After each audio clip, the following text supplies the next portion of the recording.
All right, everyone. Welcome welcome all. Episode 14 of the Casey and Tyler Show. Coming to you remote again, which is fine. I like being in person. You know, Casey and I are friends, but it worked out better today to do it remote again, which I think it worked out pretty well last time. So, yeah, anything to say? Oh, sorry. I thought you were just going to continue. No, yeah, it worked out pretty. I thought it worked out pretty well. Sorry. I was adding something to the show sheet. Sorry. Okay. But yeah, so for today's episode, Tuesday episode, get into the MLB Playoffs, an update on that. And then obviously we got to do our football recap, college football week 7 recap, NFL week 6 top recap. 5 too. Oh, and we do have a top 5, a good top 5. Really good top 5. Yeah. So Casey, anything you want to say before we get started? Let's do this. Let's do it.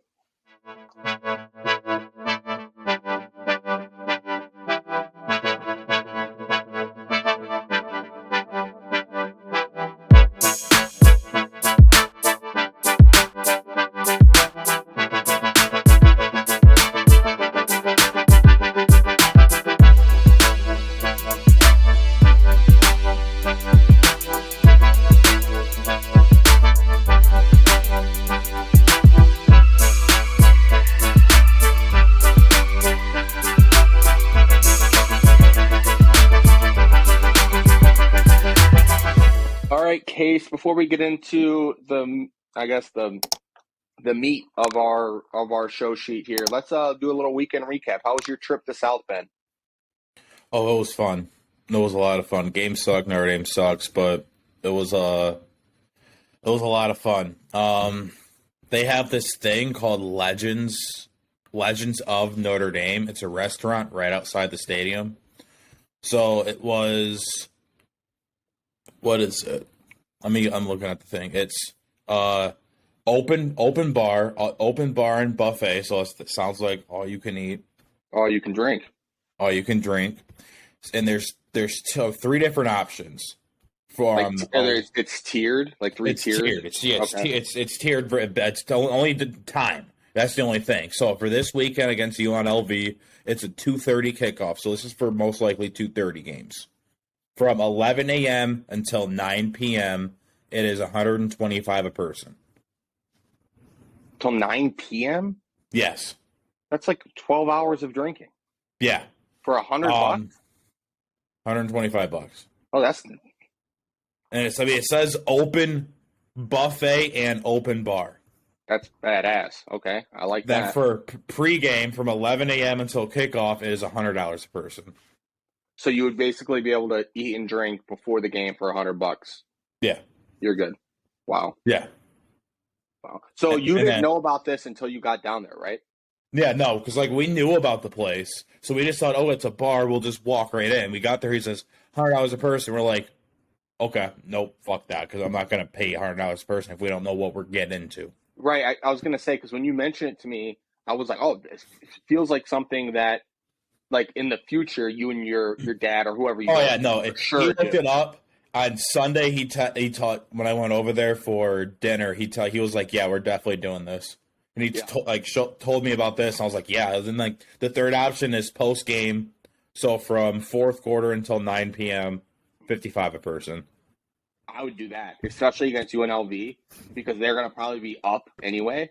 Man, it should have happened against Stanford, and it didn't. But well, you also mentioned that you were pretty disappointed with the bookstore. They didn't have shit apparel, I guess. Yeah, it sucked. The bookstore sucked. Yeah, the apparel there was horrible. I didn't like. I wanted a polo, and the polos all sucked. Yeah, that sucks. That's quarter zips all sucked. Shirts. I mean, there was only like one shirt I probably would have got, but I mean, it wasn't like I wasn't in love with this. So I was like, I'm not going to spend this much money on a fucking shirt. I'll just go. If I want a Notre Dame shirt that bad, I'll go on Fanatics and buy something on there. Well, you mentioned something to me that I thought was funny because you were like you had planned. You're like, I'm gonna buy something, right? And when you get in that mindset of like you already like know that you're gonna spend money and you want to spend money, you can end up sometimes with some shit stuff because you were just like, oh well, I wanted to get something, so I got something. You did a smart adult decision and you put back a hat. Oh, I had 2 hats. I had two Yeah, hats and too. you were like, honestly, I don't like either one of these really. So why am I even, because a lot Yeah, of like times, it was. Yeah, well, I was gonna say, a lot of times you get in a position like that where you already in your mind are gonna buy something, so you end up buying something that's like you're never gonna wear anyway. So it's kind of, I think you made the right. right decision Yeah, there. kind of pointless. I was about to buy a Notre Dame helmet, like one of those little mini helmets, but I was Yeah, like, I don't want to carry that around all tailgate and then have to carry around all game. I was like, if they have it at the game, I was like, I'll buy one at the game. yeah. Saw one at the game, but it was like I wanted one that was just a Notre Dame helmet. The ones at the game, it was like one that said "Play like a champion." Another one had a clover on it. It's like fuck that. If I'm gonna get a mini helmet, I want something that looks It's like like authentic the or a replica. that looks just like the helmet they wear. Yeah. You didn't get home till 2 a.m. Yeah, 2 a.m. It Yep. was like a 3 hour drive. So, well, I hope you Yep. guys had fun. I know they lost. Oh, tell them. I thought this was hilarious. So during Casey gets there and Tennessee Bama, which we'll get into, Oh. but Casey had it pulled up on his phone. He was the most popular guy in the stands. Everyone was Oh like, yeah. apparently, So what? It was before the game, and it's like, okay, fuck all that pregame shit. yeah, I'm not gonna watch this. yeah, So so it was during the pregame, and me and my dad were just sitting there, so I pulled up the TCU Oklahoma State game because me and my dad were on the opposite side of that. So I beat both you and my dad. yeah, because we both had Oak State, right? No, I had TCU. Right, but I'm saying me and your dad Oh had yeah, Oak yeah, State. Yeah. yep. So I won that, and then I turned on the Bama game, and then a pick six happened, but pick six got called back for Mm-hmm. pass interference, but I didn't know that. I So I didn't know it shut either. that game off, and then I Well, forgot because what at that point, you were probably like, the game's over. You the know what I game's mean? over because There was Bama like was going 5 minutes up. left. Yeah. Yeah, Bama would have went up 14 if it would have happened. So stopped watching it, and then I forgot why I checked my phone. I went on ESPN, and it had college football up, and I think I went to check the baseball score. So I wanted to see who was up in the baseball game because I heard someone say something about the Yankees. So I was like, oh shit, the baseball playoffs. So I was like, let me go see who's up in that game. So I went to pull an ESPN app up, and college football was up. And I Mm-hmm. saw Bama, Tennessee tied at 49. I'm like, You're what like, the? I'm like, yeah. I bet Bama was up 14. Bama was up 56-42. What do you mean it's tied? So pulled up the game just in time for, I forgot what happened. I don't know if it was the play before Bama called the timeout to ice their kicker, or it was the final kick. But I remember sitting there, phones on my lap. I like sit back to like stretch my back, and I look over, and I saw the dude standing next to my dad, just looking down over his shoulder. So I just pick up the phone. I'm like, "You want to watch it?" And then him and the dude next to him start watching it. The dude in front of us like, "What game you guys have up?" I'm like, "Tennessee Bama. Tennessee's about to be up." Then I had a row of people behind us, 2 rows, like they're right behind us and the row behind What's going them. on? Yeah, they were all watching it, dude. As soon as the bet happened, I dropped my phone. I was like, "Let's fucking go! Tennessee money line! Let's fucking go!" It's I think just because of that we have to play. Hold on. It's coming. I forgot to hit live. It's going live. But I was gonna say, You're just shout, ruined now. You'll always be home to me. Good old Rocky Top. Woo! Rocky Top, Tennessee.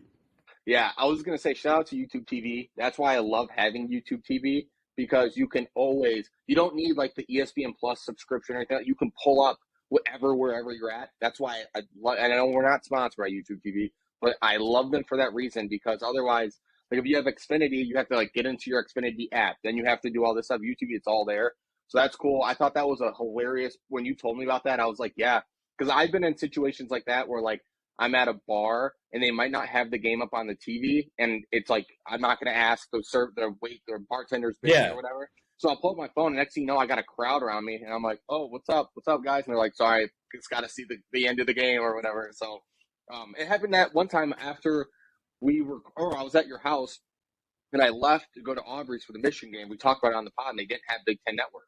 So I Yeah. had to pull up on my phone. I'm like, what is going on? But like, at least then I was able to watch them. I think it was Colorado State. The game was over. It didn't matter, but yeah. So I'm glad you had a good weekend. Like I said, you didn't go home till late, but it's still fun. It's always good when you get to do stuff like that with your dad or a buddy or something like that. Yep. I didn't do much this weekend. It was a pretty chill weekend. I'm trying to think. Like Friday night, me and the lady just hung out, and then Saturday, my golf partner and his wife went to the Michigan game. I just watched college football all day, and he called me and was like, "Hey, we want to take you two out to dinner." So that was cool. We got a good dinner out of it, and then we went back to his pub at his house. Had some drinks there. That was fun. And then Sunday, I carved a pumpkin for the first time in like 10 years. It turned out great. What did it say? I stink like shit. Yeah, haha. You actually, and I can prove it. You said all the pumpkins turned out pretty good. No, I didn't. Rich, I will pull it up right here. Dude, why didn't you have to pull out that Coke? I'll be right back. Time out. This is a beer. Oh, that looks like a Coke. I just have a koozie on it.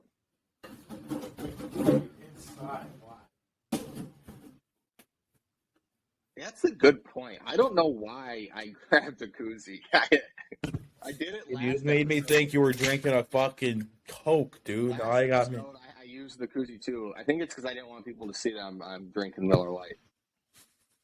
Why? Because you want to be sponsored by Coors Light? Yeah, I don't need them thinking like, oh, you guys aren't really that dedicated, you know? No, dude. We'll be any beer company, even Keystone. Where is yours? Those all look good. That was your exact text. And Let me you see. said, I don't see one that says I'm a little stinky bitch. So, but yeah, that's what you said. I'll throw if anyone's interested, I'll throw the pictures of the pumpkin up on screen. I was pretty impressed with how mine turned out. I don't even see that text message you're talking about. I loved it. Right here. I'm looking. I see the. Right Can't even read it. Well, I just took a screenshot and now it's on screen for everyone to see. So, I don't even see what you're talking about, dude. I will say this: shout out to Kelsey because she did a paw print pumpkin, we did one like together or whatever. Paw print pumpkin turned out great. When she was drawing it on the face, like we did it with like a dry erase marker, so like you could rub it off afterwards. It looked like a ghost, and I was giving her a really hard time. I was like, "Babe, this doesn't look like a paw print at all." And she added like the little claws or nails or whatever you want to call them at the end. Looks just like a paw print. Turned out great. That was a lot of fun. We drank some bourbon and hot cider. We watched the new Halloween Ends movie, the Michael Myers movie. That was good. It was a kind of shitty, but it was a good night. It was a fun. Dude, I hate Halloween movies. You just don't like Halloween. No, I hate Halloween. Yeah, so you're not a big Halloween guy. I'm so happy that it falls on a Monday and we're going to be recording. Hopefully. Might try to convince you to do Sunday. Okay. I mean, no matter what, if we record Sunday, I'm going to be in my apartment on Monday not doing shit. Just fuck Halloween. Okay. You have a bad experience as a kid or something? Why do I have to? I mean, yeah, it's good for the kids, but why do I have to go out and buy candy, go give out and give it to some kids? No, it sounds bad, but it sounds bad. I mean, I'll do it. You're just 26 going on 50. That's the problem. Pretty much. You're just an angry old man. Like when you realize that it fell on a Monday, you're like, yes. You're like, that's my excuse. I was like, what do you mean? You're like, that's my excuse to not have to pass out candy. I was like, we can record on Sunday. You're like, nope. But yeah, we both had good weekends. Both got to spend some time with family and some friends. That was good. Should we get into our top five? Yeah. So we recorded this top five back before I had my little hand thing, just because we were afraid about this, doing it like this. So we recorded this separately. So here is our top five. I think I won it. I won it. All right. Well, you guys give us your opinion below. We're going to cut to the clip right now. Hey, we have to spice up Tuesday episode. Let's do a top five. Top five. We have to bring in something that is We needed some pizzazz. Yeah. Going one. I'm going one. We're doing college football jerseys. Easy 1-1. Texas Longhorns, 1-1. All right, let's get into the segment. All right, Casey, today we have quite the top 5. We have top 5 fall things. So this is a little bit broader of a category than we've done in the past. So it's pretty much anything that has to do with fall. So your Fall. top 5 fall things. So let's get into the rock, paper, scissors. Cue the Western music. And let's do it. Best of one. Rock, paper, scissors, shoot. Ooh, rock, paper, scissors, shoot. All right. I'll go 1-1. I'm going 1-1. I love my 1-1. Let's fucking go. All right, so Casey won the rock, paper, scissors. Casey, you get to determine the order, and you said I'm going 1. you're taking the first I'm going pick. first, bitch. All right, so as you guys know, you'll be able to see them on the screen as we do it. I have a really long list, so it's going to be hard to get through these, but we could see some off-the-wall stuff here, especially because, it's so broad of a category. So you got to really back up why you pick what you do in this one. Okay. 1-1. Hot apple cider with whiskey. That's a good Hot one. apple cider with any type of alcohol. That could be bourbon. It can be bourbon. It can be Irish whiskey like we're having. You can put. I think there was one time I had Like salted caramel vodka. salted caramel vodka in here one time. Yeah. There's a lot of options. Honestly, I think that's what the one lady had. I think it was a shot of Crown Apple and a shot of vodka Smirnoff Could have been.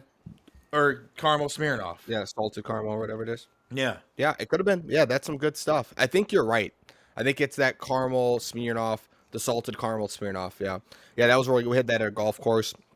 Delicious. That's a good 1-1. So I got the next 2 picks. Yeah, I just won it. I just won it. No, you didn't. Football tailgates. Ooh. That's my pick. Ooh. Football tailgates. That's a great fall thing. Everyone loves to tailgate, whether it's your high school team, whether it's a college team, or tailgating for an NFL game. Football tailgates are a great fall activity. I love me some tailgates. You get some food going, have some beers, have some bourbon and some hot cider. Can't go wrong with that. And my next favorite fall thing will probably be fall scented candles. Fall scented candles are amazing. Casey's got a ton of them going right now. It's hard to beat fall scented candles. I think that's one of my favorite fall things is when you walk into someone's house and it just smells fantastic. You got cranberry, you got fall leaves. Let's do it. I'm killing this right now. Okay. My next pick is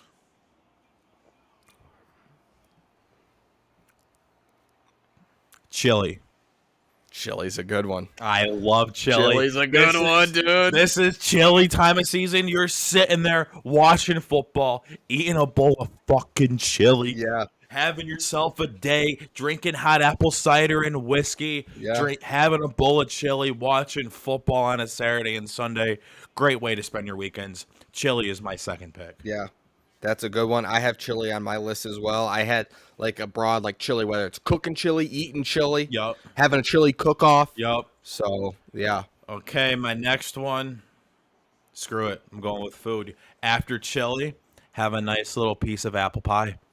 That's horror. That's a horrible pick. How? It's a horror. There's so many other fall things. Yeah, there's so many fall things. No, that's a horror. You're getting cooked in this top 5. No, you're right. That was probably a stretch, but I can't take it back. I said it. Yeah, I'm looking at my list. I'm like, yeah, there's I'll give you one opportunity to take it back.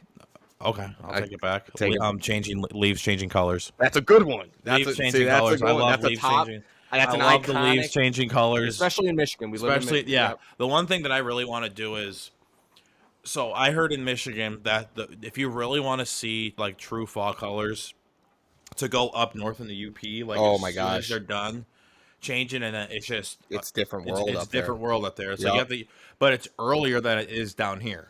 Yeah, we are mid to late October. They are like end of September. Right. Yeah, my dad was Early just October. up in Frankenmuth, and their leaves were like bright red up there. It's just different. And that's like not that far up. That's Right. like only up here. Right. I know it's not. We're That's from not Michigan. It's only from like right here. I'm talking like up here. right. Like top Michigan. Like UP. Upper Peninsula. That's Michigan. a much better pick than apple pie. You panicked and picked that. I'm a good friend. I'm a good co-host. That was too weak of a pick. Oh, yeah. That's a good one.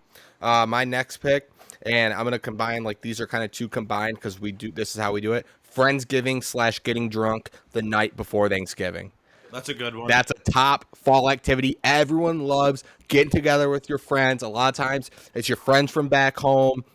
You get together at your local bar night before Thanksgiving, and you always tell your significant other or your family, don't worry, I'm not going to be hungover at Thanksgiving tomorrow. But sure enough, you have one too many craft beers, you have one too many bourbons with ciders, and then you're ready because you need the Thanksgiving food the next day. Getting together with friends the night before Thanksgiving, top fall activity. Yeah, that's a good one.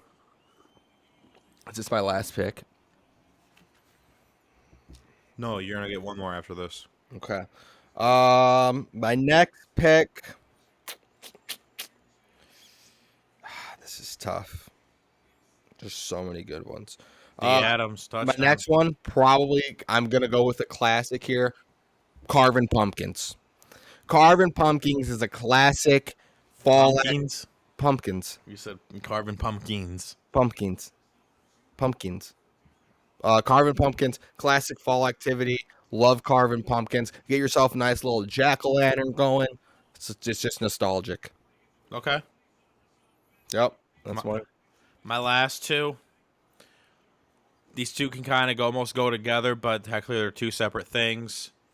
You go to a place, and you go on a nice little fucking hayride. I like that. Hayride, just go on a hayride. You're going haunted hayride fall into that as well. Technically, it would, right? So yeah, okay, that's a smart pick. But haunted houses are different. Haunted houses are different, but haunted hayrides, same thing. Yep. Yeah. That's a great pick. Yep. And then my last one, corn maze. Corn maze is a good one. Corn maze. During the time of year, you go to a place, you go on a hayride, and then you go through a corn maze while you're there. That's a good one. I mean, I have some other ones that are on my list, but I think those are some good ones. Yeah. What's your last one? I'm between a few here. I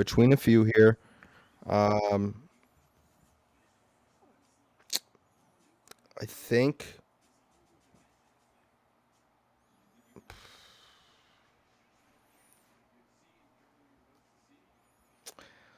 crock pot meals. Okay. I know you said chili. I didn't want to No, it's different. It's different. But it's different. Well, it's definitely different. At least for me, like roast, anything you can do in a crock pot. That to me, I mean, it's kind of a cop out answer. How? Because I picked chili. I picked a food. You picked crock pot meal. Yeah, to me, it's all encompassing because it's crock pot meals. Because we don't use a crock pot until it becomes like fall season, and then you're making roast, you're making all kinds of things. You can do ribs. Crock pot meals are one and one with fall. You want me to repick? I mean, you could pick a crock pot meal. You could say I like me a nice little roast. No, I don't got to get specific. That's bullshit. Then you can't have haunted hayrides along with hayrides. That's the same thing. That's fucking crazy. That's the same thing. How is that not the same thing? Yours is that's like me saying Halloween. And I get everything related to Halloween. That means haunted houses, haunted hayrides, and all the trick-or-treating, the broad category. That would have been a smart pick. That's a whole... No, fuck that. Go. Okay. He did not like me telling him no. I mean, fuck it, crockpot meal. Just pick it. No, pick it, crockpot meal. No, I'll go playoff. Good pick. Good pick. No, I'll go playoff baseball. That's my fifth pick then, since you think crock pot. No, do crock pot. Because then I get the World Series, I get everything else. I'll go with crock pot meal. That's your pick. Yeah, crock pot. Fine. Yeah, I'll take my original pick. Okay. All right. What are your honorable mentions? So let's go right over our top five since we had to argue about your fifth pick. Okay, I'll go. I took football tailgates, fall scented candles. Friendsgiving / getting together with friends the night before Thanksgiving, pumpkin carving, and crockpot meals. Bullshit last pick. Shut up. Mine are hot apple cider with any type of liquor. Good one. Bitch. Chili. Mid. Leaves changing colors. Apple pie. Corn mazes. And hayrides. It's a good one. Good. Some honorable mentions. Apple pie. I love apple pie. Okay, I got Pumpkin pie. I got a few here. Hunting season. Oh, hunting season's a good one. I just don't hunt, so I didn't put it on my top 5, but I know a Yep. lot of people do. Soup. It's soup season. Soups are a good pick. Soup season. Flannels. Flannels is a good one. Trick or treating. I had full-size candy bars for kids on Halloween. Yup. Because that's a top 5. Yup. You knew when you went to that house. That You went back. You go back. Yeah. What's it called? I had North Face jackets. Oh, what's that? The time changing thing. Falling back. They got rid of that. Oh, that's bullshit. The Congress got rid of it. That's bullshit. That is horse shit. Sorry, dude. I had football Sundays on mine just because there's nothing better than football Sundays in And the football, fall. okay, and football Saturdays. Red zone, fall, red zone there. That should have been on your list. Red zone. Yeah. I have drinking before noon. Yeah. That happens during All football the time. season. Yep, during football season. Caramel apples. That's a good one. I had watching football at a bar because that's something you only get to do in fall, really. Yep. Watching playoff baseball at a bar. Yep, the World Series. No Shave November, I thought you'd have. Sober October obviously didn't make my list. Fuck that. I had bonfires, but we talked about that's more of a summer thing. That is more of a summer thing. I had boots. Everyone loves a good pair of boots. Sober in October. I'm going every day in October without being sober. Like that. Good luck. Like I said, North Face jackets, and that's all I got. I don't know. I think I just said it, but I don't know if you heard me. Good pair of boots. Good pair of boots. It's boot season. Boots and flannel season. Vest season. It's also vest season. Vest season is true. That's a good one. Beanie hat season. Beanie hat season's coming up. No, technically beanie hat season's now. I did have playing football with friends. I know we're a little old for that. Sweatshirt season. Yeah, it's hoodie season. Hoodie season. I love hoodie season. Officially get in your car and yell fuck season. No, that's winter season. That's winter, dude. Yeah. But all right, that's our top 5. We'll put those in the description. Also, they're on screen right now as they have been. We'll also put some of our honorable mentions down there as well. Good top 5. Like I said, for anyone has any suggestions, feel free to let us know. We're gonna try and keep with this type of theme through the end of October. We're trying to do it as like Halloween. Halloween type of theme. Yeah, because there's just so much to choose from. So yeah. So obviously you guys saw that I won the top 5 because I had some really good answers. Tyler's top 5 for fucking trash like usual. That was our best top 5 we've done yet. No, I know that was our really good. That was our best top 5, but I obviously won it. So we're gonna do from when we record on Halloween, we'll do something Halloween related. No, it'll be next week. We'll do Halloween related. The week after, it'll be technically November when we post. So. Yeah, but we can still preview something. You know what I mean? So Next week we'll do something. Well, I think we're gonna do top 5 Halloween movies. That's what we talked about. Movies or something. Yeah. We can do movies. I'll figure. That's what Google's for, dude. Okay. Just Google top 5 I know people at work that love movies. So okay. I'll do some investigating. I'll do some interviewing with people this weekend. So you're gonna cheat. How am I cheating? That's how. Not your opinion. Yeah, I'm just like, hey, give me your opinion on top 5 movies, and they all give me their opinion. I get a list like I normally do. Okay. Yeah, bitch. All right. So what are you being for Halloween? I have no idea. That's Kelsey's job. So I fucked up. We do have a Halloween party to go to. It's like one of her friends. And she's mentioned a few things, and I told her I hate dressing up. It's one so of the I didn't like Halloween as a kid. One, I'm not a candy person. I don't really like candy like that. But also, I know for a lot of kids, it's really fun to dress up, and I liked it when I was like a little kid. But like when I got older, like even like 8, 9, I hated dressing up. It made me feel like uncomfortable. Like I was wearing something that I just didn't like it. So that's why I want as like a football players. Yeah, I go Easy. as like a baseball player. I just wear like my little league uniform. Yeah, Like that. yeah, it was easy. Yeah, I think one year I was like a bum. Me and my cousins dressed up as bums, which was easy because we just took like old clothes and like my dad Yeah. would like put stuff. So there was some that I really liked. Like I was an army guy one year when I was really into like army and Marines as a kid. That was a fun Halloween costume. Did you have any that stand out from when you were a kid? That like No, I outside of don't. football? I Okay. don't. That's the only way I know of, because I was like, when I was younger, I was like, fuck it, let me just do that, because I really don't know what to dress up as. Yeah, I didn't. I hate it. Yeah. So Kelsey mentioned like a ref and a player. So she'd be like, I'd be like a referee. She'd be a player. She also wants to do. She mentioned like me being a hunter and she's a deer. So I was like, that sounds like a lot of work on your part. Like I can just throw an orange vest on, you know what I mean, and like get like a fake rifle. I'm chilling. Right. You know what I mean? So if that's gonna be up to her, she knows that I'm not like super into. Like I was like, no face makeup. I'm not putting anything on my face. And I said, and Dude, you guys should do pirates. arg.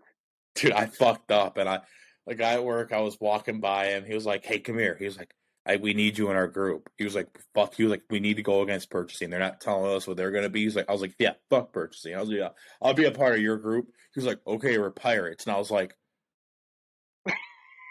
"Okay, okay, So sure." what are you gonna do? I have no idea. I'm just gonna go on Amazon and just. I had an idea. Hold on, let me see if I can. Just do when you Google it. Just make sure you do like male adult pirate costume because Yeah, no, I found one, dude. I found one. I got a kid's costume. It didn't even fit. I found one for like $30. Where is it at? It'd be like what's that? Pirates of the Caribbean. What's the Captain Sparrow? Oh, I could look up him. I looked up Captain Hook, because since I have this, I can use the hook as this. That's genius. That's so good. Yeah, you got to do that. But it's like the only one I found was a plus size one, so it's not even my size, and it's like, dude, it's like 200. No, I could possibly use this.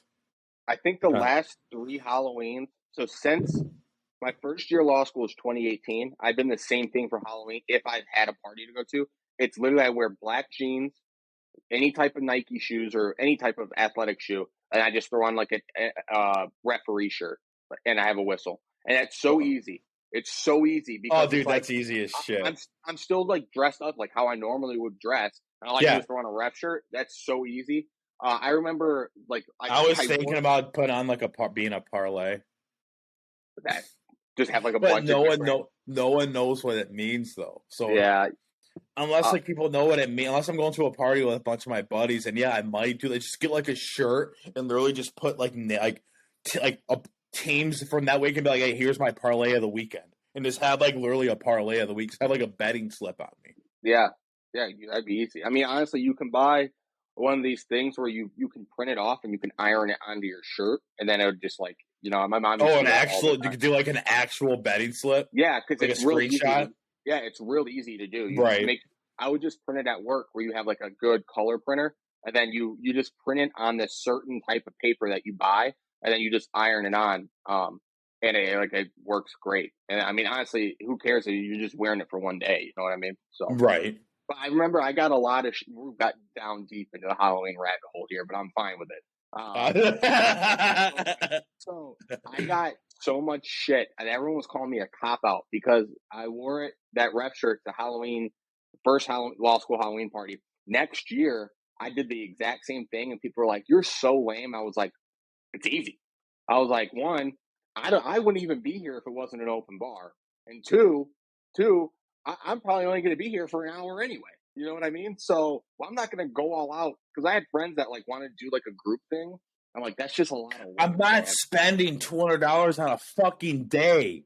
No. No, like I'm not doing that. Like a dude I work with, like the dude that I'm doing this pirate thing with.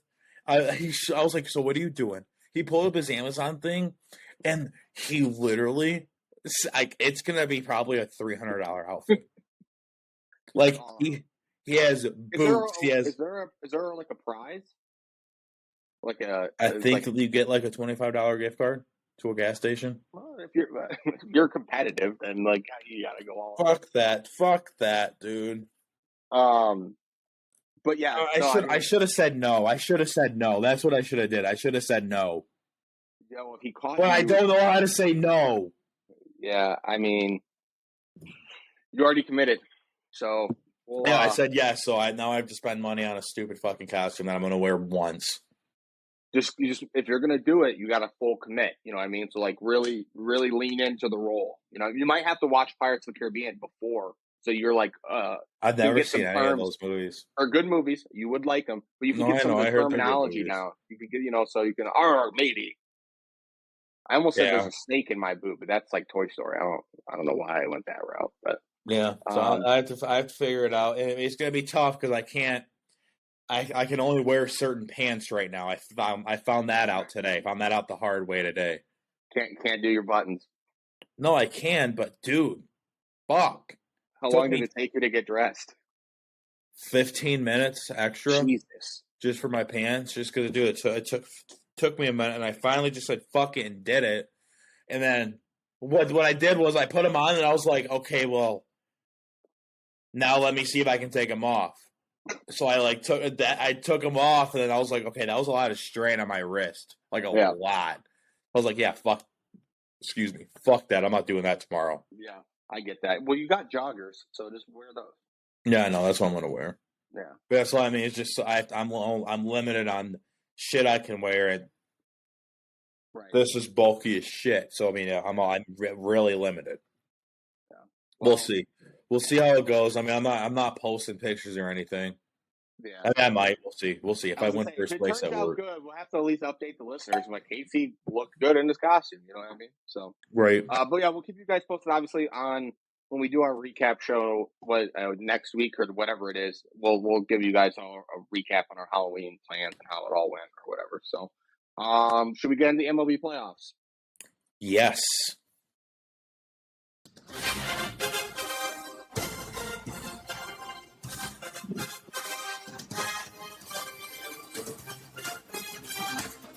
All right.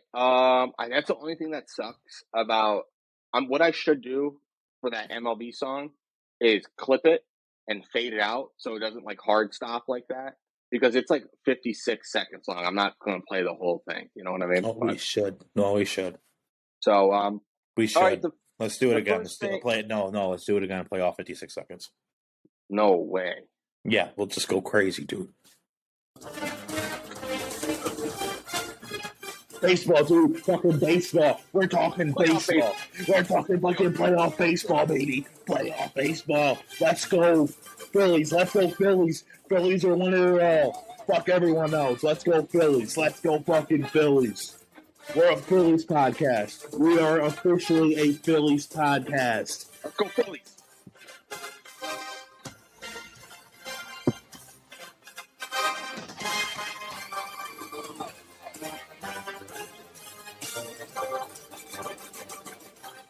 We're a baseball podcast. We're a fucking baseball podcast. That was electric. Okay. You have my baseball glove over there, I think. Yeah, behind me. First thing I want to bring up, 18-inning ball game in the fucking playoffs. Are you kidding me? 0-0 game at that. 0-0 game. That was asinine in a good way. I mean, you talk about, and so just to give some context, is Astros-Mariners 18-inning game. Astros eventually walk it off and beat the Mariners. Sad, rest in peace, Mariners. It was a fun ride. America's team is out of the playoffs. I was really pulling for the Mariners, but I'm all in on the Phillies. All in on the Phillies. Oh, dude, we're a Phillies podcast. We are number one, a Red Sox podcast. So let's just get that right with all listeners. We are number one, a Red Sox, a Boston Red Sox podcast. Anything that plays the Red Sox, we want them to destroy any team they fucking play in the majors. I don't care if they're playing the Tigers. I want them to fucking sweep the Tigers. Fuck them. Yeah. So we are officially a Red Sox podcast. But right now, we are a Phillies podcast. I want the Phillies to win the World Series. I'm pretty sure we're both on the same side. I want them to sweep the Padres. I want them to sweep whoever the fuck they play in the World Series. We are a Phillies podcast. I might bet them to win the World Series right fucking now. You won't. What am I Oh going wait, for? who are they playing? Padres, right? Padres. So I thought this was funny. The 111 win Dodgers get bounced, right? The 100+ win Braves get bounced, and now we have an 100 plus 80. win. 100, didn't the Mets, weren't the Mets 100 wins? Yeah, they had the same amount of wins. I think they had 101 wins. So they're all out, and now we have an NLCS with an 87 win Phillies team and an 89 win Padres team, and that tells you just get into You're the October and underdog. anything can happen. Yeah, well, that we'll get into that, especially in the NFL this week. Holy shit! But let's go Phils. But real quick, back to the 18-inning game. You know what's really tough for a manager in games like that is if you win that game, it's still almost like it's like a double win because you know going into the next game, no team has any pitching, no pitching at all. Oh, right. So if you play that 18-inning game and lose, you're like double fucked.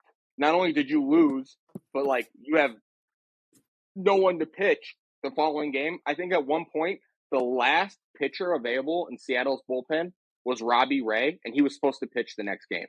So it's like, hey man, if we get to 20, we'll just fucking figure it out tomorrow. We bring you in.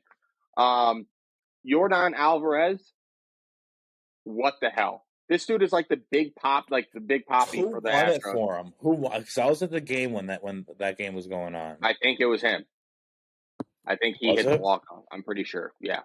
I think. I could be wrong, but I'm pretty sure it was him. Yeah. That was Seattle gets eliminated. Astros move on to play the winner of the Guardians and Yankees. That game was supposed to be on right now. Oh, it was the rookie Pena. Yeah. The shortstop. I forgot about Yeah. It's hard because Jordan has hit every big hit for them in the playoffs. No, I agree. But Yankees, Guardians supposed to be on right now. They're in a weather delay. It looks like that game could get pushed till tomorrow, which would be Tuesday when you're hearing this. Go Guardians. Go Guardians. We are officially a Guardians podcast for one day. We want them to beat the fucking Yankees. Honestly, we're a Guardian. I'm gonna say I'm a Guardian dude until the World Series. Yeah, I agree. Unless they play the Padres, and I'm a Guardians dude for the rest of the playoffs. I want You to win mean Phillies? They You meant Phillies, not Padres. Yeah, Phillies. Yeah. So my mom grew up in Philly, so I have fandom in the blood. I'm allowed to. We both are. We're both allowed to cheer for Phillies. I'm all in. Honestly, they're a dangerous team. The Phillies are. We can jump right into them. I don't really. Let me go Guardians. The series really isn't over. So I mean, the Guardians played good. They came back. What? Yeah. I think both the games they won. Yeah, both the games they won, they came back. And they're doing it in a way that not a lot of teams in modern baseball are doing it. They hit for contact, they steal bases, and they play good defense. They don't hit a lot of homers, man. They really don't. And that's, as you gave that stat, typically they would have already been, it would be over, right? Because if you don't hit bombs in the playoffs, you don't typically advance. So I love that they're doing it the old school way. I love that they're sticking to what they know, what their bread and butter is, and perfecting it and not trying to, do something different. So I'd be really surprised if they end up playing tonight. If they do, we'll be watching. We'll give you guys an update on Thursday. It looks like there's a ton of rain until like 10 o'clock tonight in the Bronx. So they're not playing tonight. So we'll see what happens with that. Go Guardians. So let's jump right in. Phillies beat the Braves 3-1. I'd be terrified to play the Phillies right now. Aaron Nola and Zach Wheeler are as a good 1-2 punches you're going to find left in the playoffs, right? Not only that, they got an offense that features Rhys Hoskins, Bryce Harper, Nick Castellanos, JT Realmuto, Kyle Schwarber, and like that's star-studded right there. And I know they had their bumps in the road this year. They started off really slow. That's how Girardi ended up getting fired. Now Rob Thompson takes over, gets these guys back on track, and they're all doing it. I mean, Harper had a big home run. Rhys Hoskins had a big home run. They seem to be hot when it matters, and I mean, they could sweep the Padres potentially. Oh, I That's can how see hot that. they are. They're I hot. would, They hit a ton of home runs. yep. I will say that I would prefer if they didn't sweep the Padres because this happened to the Tigers in 06. The Tigers swept the A's and had to wait like 17 days to play in the World Series because all the other series went 7. So they had so much downtime that you can almost you lose a little bit of your mo. Right. So hopefully the Phillies don't have that long of a downturn. It'll be them. Also, can't fail to mention Padres upset the Dodgers. A lot of upset Dodgers fans. I don't know if you saw this, but some publication pretty much put out that we should still crown the Dodgers the champions because they had the best regular season record. That's some sore loser shit. And you know what? This Dave Roberts doesn't get enough shit because they've been the best team, had the best team so many years, and they never fucking get it done. Yeah. Never get it done. And I know they run 1 or 2 recently. That's unacceptable. You can't win 111 games and get bounced by a division rival 3-1 when you on every You don't even facet- make it to the you don't even make it to the fucking championship Right. series. I know that's pathetic. And if I was a Dodgers fan, I'd be really pissed. I'd Yeah. be really pissed. They got some shit to figure out in LA. They got to figure out if they're going to bring Trey Turner back. And they got to retool a little bit. They're going to be good. They always are. But you do wonder, like, how many missed opportunities the Dodgers have had since 2014, 2015. It seems like they're always right there, and they just can't get it done. So Right. we'll see. Phillies, Padres should be a good matchup. Obviously, let's go Phils.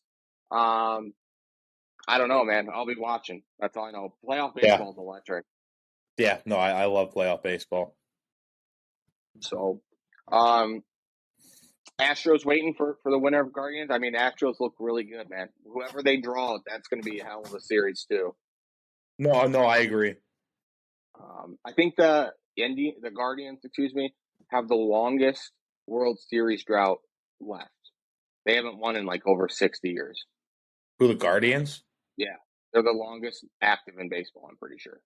Wow. Or at least in the American League, because when they made it against the Cubs in 2016, it was a big deal because it was like the combined drought, like the combined years between the two teams. For Cleveland. Yeah, like it's they haven't won it in a minute. So and also we're big Terry Francona guys. We love Terry. So or at least right now. Right. So, but that does it for the playoff preview. We'll keep you guys posted. We were hoping we are going to be able to talk about the Guardians Yankees during the pod, but they're obviously not playing. So yeah, they're not playing tonight. But let's get into our college football Week 7 recap. Cue the music.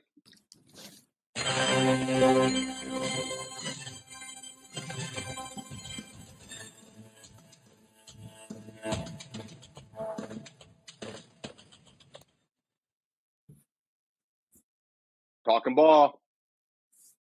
Talking ball. Love talking ball. Where are we doing? We're doing college football, right? College football. So Let's get into I was going to say, there's plenty of games to talk about. Before we talk about any of those, I do have some local news for us. Grand Valley upsets Ferris State, and they broke the 43-game win streak is over for Ferris State. Pretty cool stuff for Grand Valley and Ferris State. I think we talked about this. We have some really good Division II football in this state, in Michigan. No, we do. Yeah, Saginaw, Grand Valley, and Ferris State, they're like 3 of the best. You know what I mean? Yeah. So, let's get into the first game. Michigan.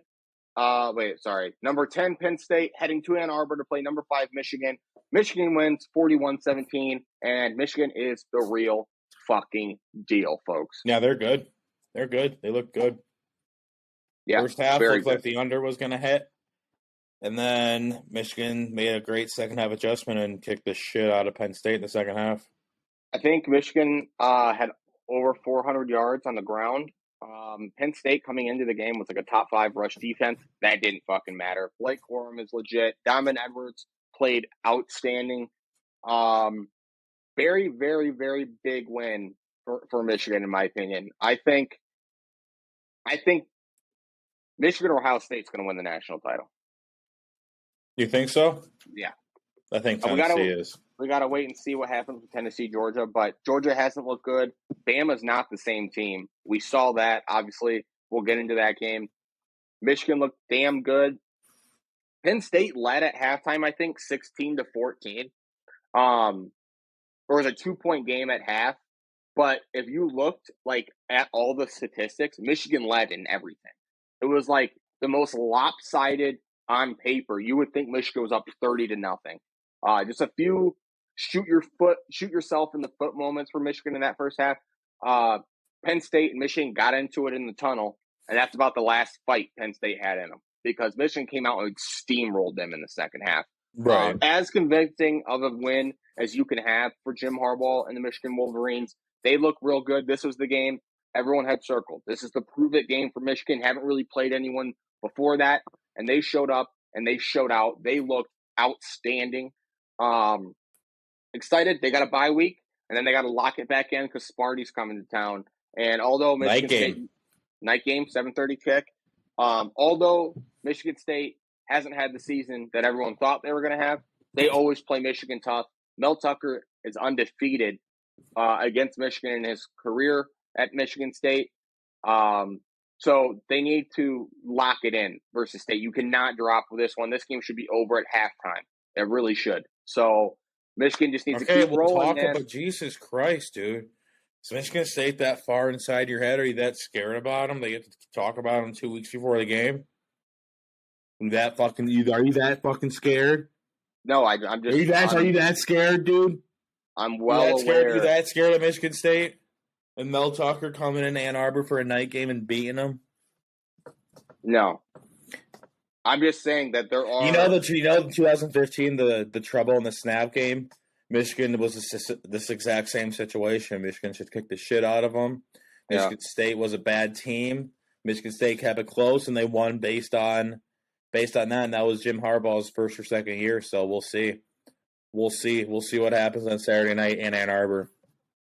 Yeah, I mean, I was Halloween just saying. Weekend. Yeah, I was just saying that. I mean, Michigan State's obviously that far inside your head since you're talking about the game 2 weeks ahead advance. What are you talking about? You're just scared. I mean, history shows that you're scared. Are you going to let me talk? You're scared. What? No, I'm not. I'm trying to give a pointed example of Michigan's been in this spot before, and Michigan State upsets them, and they can't let that happen. I don't know if the bye week comes at a good time or at a bad time. Both teams have a bye week. You're fucked, dude. Well, all I know is State has nothing else to play for this year, so they're going to give you everything they got, and Michigan better be ready for it. That's all I'm saying. Yeah. Other than that, James Franklin deep inside your head. We're fucking deep inside your head. No, you're not. Okay. James Franklin is a fraud. I don't know how the fuck he's still coaching at Penn State. His record against top 10 opponents, especially on the road, is abysmal. It's horrible. He's horrible. I can hear Tucker chewing on that toy. Tucker. Stop. That was, just good win. Fuck Penn State, even though my mom went there. Sorry, go blue. I as a Michigan fan, that was exhilarating to watch. That was as good as a performance as you can ask for. That was the first time two players on the same team have rushed for over 150 yards in a game since 2012, when Eddie Lacy and TJ Yeldon did it for Alabama. They combined for Diamond Edwards and Blake Corum combined for 399 on the ground. That's absurd. You mentioned this. You said this on the phone before we started. You think Blake Corum could potentially be in the Heisman talk, but because he's splitting so many carries with Edwards, that it kind of takes away from him. Yeah, he got 28 carries, but that's a lot of fucking carries. Yeah. Well, but still, imagine if he would have had 40. You know what I mean? Yeah. But yeah, good win. Michigan O-line might be the best in the country. Let's go blue. Next game. Shit game. Number 19 Kansas heads to Oklahoma. We called this on the pod. this was a trap game for Kansas, and did they get trapped. Yeah, and we both took Kansas +9, and we Yeah, lost by a point. Oklahoma wins 52-42. They get back on track. Can't believe Oklahoma was able to score 52 fucking points. That's Is this a point where this Kansas drop back and go back into their ways and not win a single game for the rest of the year? Well, they might make a bowl game. They might win 6 or 7. You're saying does this bring them back down to reality a little bit? Yeah, because I mean they go at Baylor, home against Oklahoma State, at Texas Tech, home against Texas, at Kansas State. I mean, that's a tough finish. I don't see them beating Baylor. They're already 8-point dogs this week. They're definitely not beating Oklahoma State. Nope. Texas Tech is a tough place to play. And they might beat Texas at home. I could see that. And then I don't see them beating Kansas State. Yeah. And Kansas is not even ranked anymore. Kansas isn't? No, they dropped out of the top 25. Jeez, man. That's crazy to me. I don't know about that. But Brett Venable might have saved his job with this victory, to be honest. Oklahoma doesn't mess around, and you drop another if Kansas would have went in there and done to them what Texas did, he might be out. Butchers ain't playing with that. Oklahoma's like one of the most historic college football programs there is. Long line of good coaches there, long line of winning, long history of winning, and you can't be that bad. But they bounce back. They get Kansas, and what we called it. We said it was a trap game. We thought they would cover, but I was like, they got to be careful because Oklahoma doesn't have they're playing pissed. For their Oklahoma's job. pissed. Yeah, when you think of if I were to tell you what's more likable, Kansas winning 5 games or Oklahoma losing 4 games in a row, Kansas winning 5 games is more likable than Oklahoma losing 4 games, in my opinion. I agree with that 100%. Because you don't think of Oklahoma football losing 4 games in a row. No, not at all. I got nothing else there. Man, I was high on Kansas. I wanted to rock the chalk. I wanted to chalk the rock. They've been disappointing for me. They're probably off my radar for the rest of the year, to be honest. Yeah, you did one of those things that I did early betting when I first got into betting is you got a team and you started riding with them based on recency bias and recency success without looking at the overall thing. Yeah, I mean, I honestly, for a couple of weeks, I thought they were your team, like how BYU is my team. I thought they were your team. I mean, I have a new team now. TCU is my new team, but we'll get to that in a second. Yeah, it does suck. I totally fell into the trap. You know what I mean? I was like, damn, Kansas, let's go. I'm all in. Right. Oh, so did I. I mean, they looked good, and Oklahoma sucked all year. Yeah. Well, I was like 9 points when I know they were at Oklahoma, but it's like, dude, Kansas. It feels like they got zero respect. Even though I thought it was going to be within a touchdown at least. Yeah. But I mean, it is what it is. Moving on. Unless you have something else to say about this game.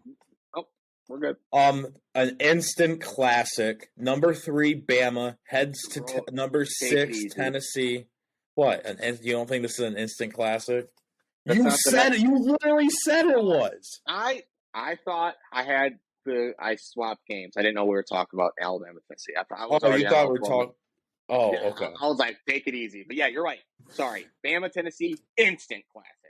Jesus, yeah. Tennessee wins 52-49, game-winning field goal. Hendon Hooker had himself a fucking game. I would say he's definitely second, or if not, I would say he probably jumped C.J. Stroud with his performance against Bama. 21 100%. Of 30, 385 yards, 5 TDs, 1 pick. Also, 14 carries for 56 yards. That dude had himself a game. I want him as on the Lions. Fuck Bryce Young. Give me Hendon Hooker. Yeah, I mean 5 touchdowns, like you said, almost 4. I would buy me a Hendon Hooker jersey as soon as he got drafted. Couple things to highlight in this game. I don't know how good he's going to be in the NFL. So just relax a little bit. How good is anyone going to be in the fucking NFL? You never know. How good is Bryce Young going to be? You don't know. How good is CJ Stroud going to be? You don't know. How good is Will Levis going to be? You don't know. Yeah. You don't know about any of these guys. Fuck it. Recency bias. Give me Hendon Hooker, and I like his name. Yeah, I do like his name. So fuck. At this point, give me the person that I like their name the best. You know hopefully they pan out. Right. Yeah. What made this game so good is it was so back and forth. Like Tennessee goes up 21-7 in the first, then Bama comes back and makes it a ball game, and then Bama outscores them in the third quarter. Looks like they might run away with it, and then it was so back and forth. Hashtag college kickers. You know what I mean? He barely got it through, but boy, did he get it through. Also, I would have paid good money to be in Tennessee that night because it looked like they were going. Did you see the video of the dude asking the press, and he says, "Oh, how much is that going to cost?" And he was like, "We do it every year." Yeah. It was so funny. It was the president. He was lighting up a victory cigar, and they pan over to the field. The students are just taking down the goalposts, and he literally was like, "It's a future me problem. Fuck it." He was like, "Whatever." I mean, honestly, that's what Tennessee's known for. Winning a big game, rushing the field, and tearing down the goalposts. So it must be one of those things that they have like a button that just says press here and lift up. Yeah. Because there's no way people tear that out of the ground. It's probably just an attachment that they have the base in the ground, and the fans just run over and they know which goalpost to go to, and it just says press here, and they press the button, and it just falls over. Dude, it just unlatches itself. Not only did they tear the goalpost down, they literally carried it out of the stadium and threw it in the Neyland River. Yeah. That's fucking crazy. That looked like one of the crazier atmospheres. I mean, it reminded me of when Michigan beat Ohio State last year and everyone rushed the field and it gave you chills watching it, not even being there. That's why I love college football. That's why I love college football. Is that reason right there? You can't beat that, man. No, you can't. It was good. Even though I'm not a Michigan fan, watching that game against Ohio State and watching everyone go on that field, like you said, it gives you chills just because I have chills right now talking about it. That's why people will watch college football is for those type of upsets. Same thing about college basketball, the people storming the court. I love that shit. Even though I hated watching the Michigan one, it was still amazing to see that many people on the field. So I knew some of the people inside that because I saw Snapchats. Kristen was at the game. Oh yeah. I saw her Snapchat. Yeah, she was on the sideline. I saw her Snapchat of that, and it was I think our buddy Sad was there. Yeah. And dude, like you said, there's no way to replicate it or repeat it or anything. It's so pure in the moment that it's impossible to beat. I mean, it's one of those things where Tennessee finally gets it done. First time in 16 seasons they beat Alabama. The kids deserve it. You know what I mean? The fans, they showed up and they deserved it. And I would have loved to have been a student at University of Tennessee that day because that looked so much fun. Those bars were when that went through, they were open the doors, clear everyone out. Everyone's coming. You know what I mean? Everyone is coming. It's always a good day when Bama loses. It doesn't happen much. We got to see. This is a different Bama team. It's not the same super uber dominant Bama team that we've come to know. And there's still a path for Bama, but they have to win out rest of the year. Which side are they on? I don't know the SEC like that. Well, they'll play. Thing is, they can still make the SEC championship game and still make it with one. They have to win out. Who do they play?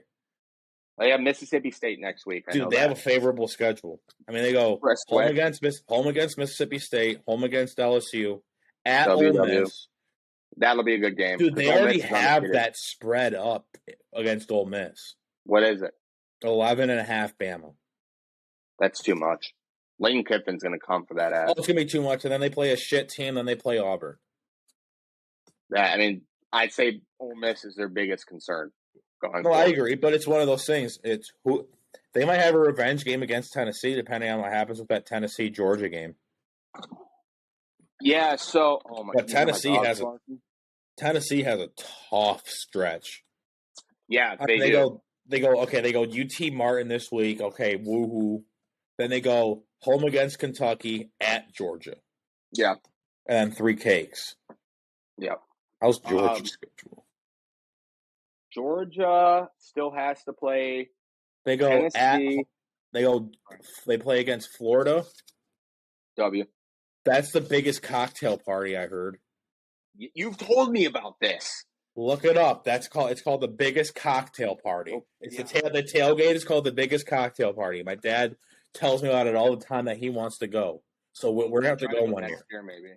And then they go home against Tennessee, at Mississippi State, at Kentucky, home against Georgia Tech. Dude, Georgia Tech has 3 wins. 3 wins. Fuck. They need to not win anymore. I know. So for you guys that don't know, on like one of the first episodes, I think we thought, or maybe it was just on the phone or in a group chat. Casey bet the under for Georgia Tech. Fuck, they're gonna win this weekend. I was like, they're gonna win more than 3 games. Casey's like, no. My defense, I didn't know they were gonna fire their coach and they were gonna get an interim coach. So 2 of these fucking wins are with interim coaches. That's bullshit. I should get at least half my money back. I remember, yeah. But I was going to say one last thing about Tennessee. We're getting so off topic. Yeah, who cares? It's good for the show, honestly. And not really. We're just previewing SEC schedule to see what the path is. Tennessee feels like they're kind of America's darling right now because I think most fans agree, college football is great when you have teams like this pop up, right? Tennessee's always been in the mix, but they've never been able to get it done. And I think it's refreshing to have like a new face at the table. You know what I mean? It's not just Bama, Georgia, Clemson. It's like, okay, cool. We have like Ohio State. Yeah, but it's like they're legitimate. It's not like a face at the table just because they've had a soft schedule and they're undefeated.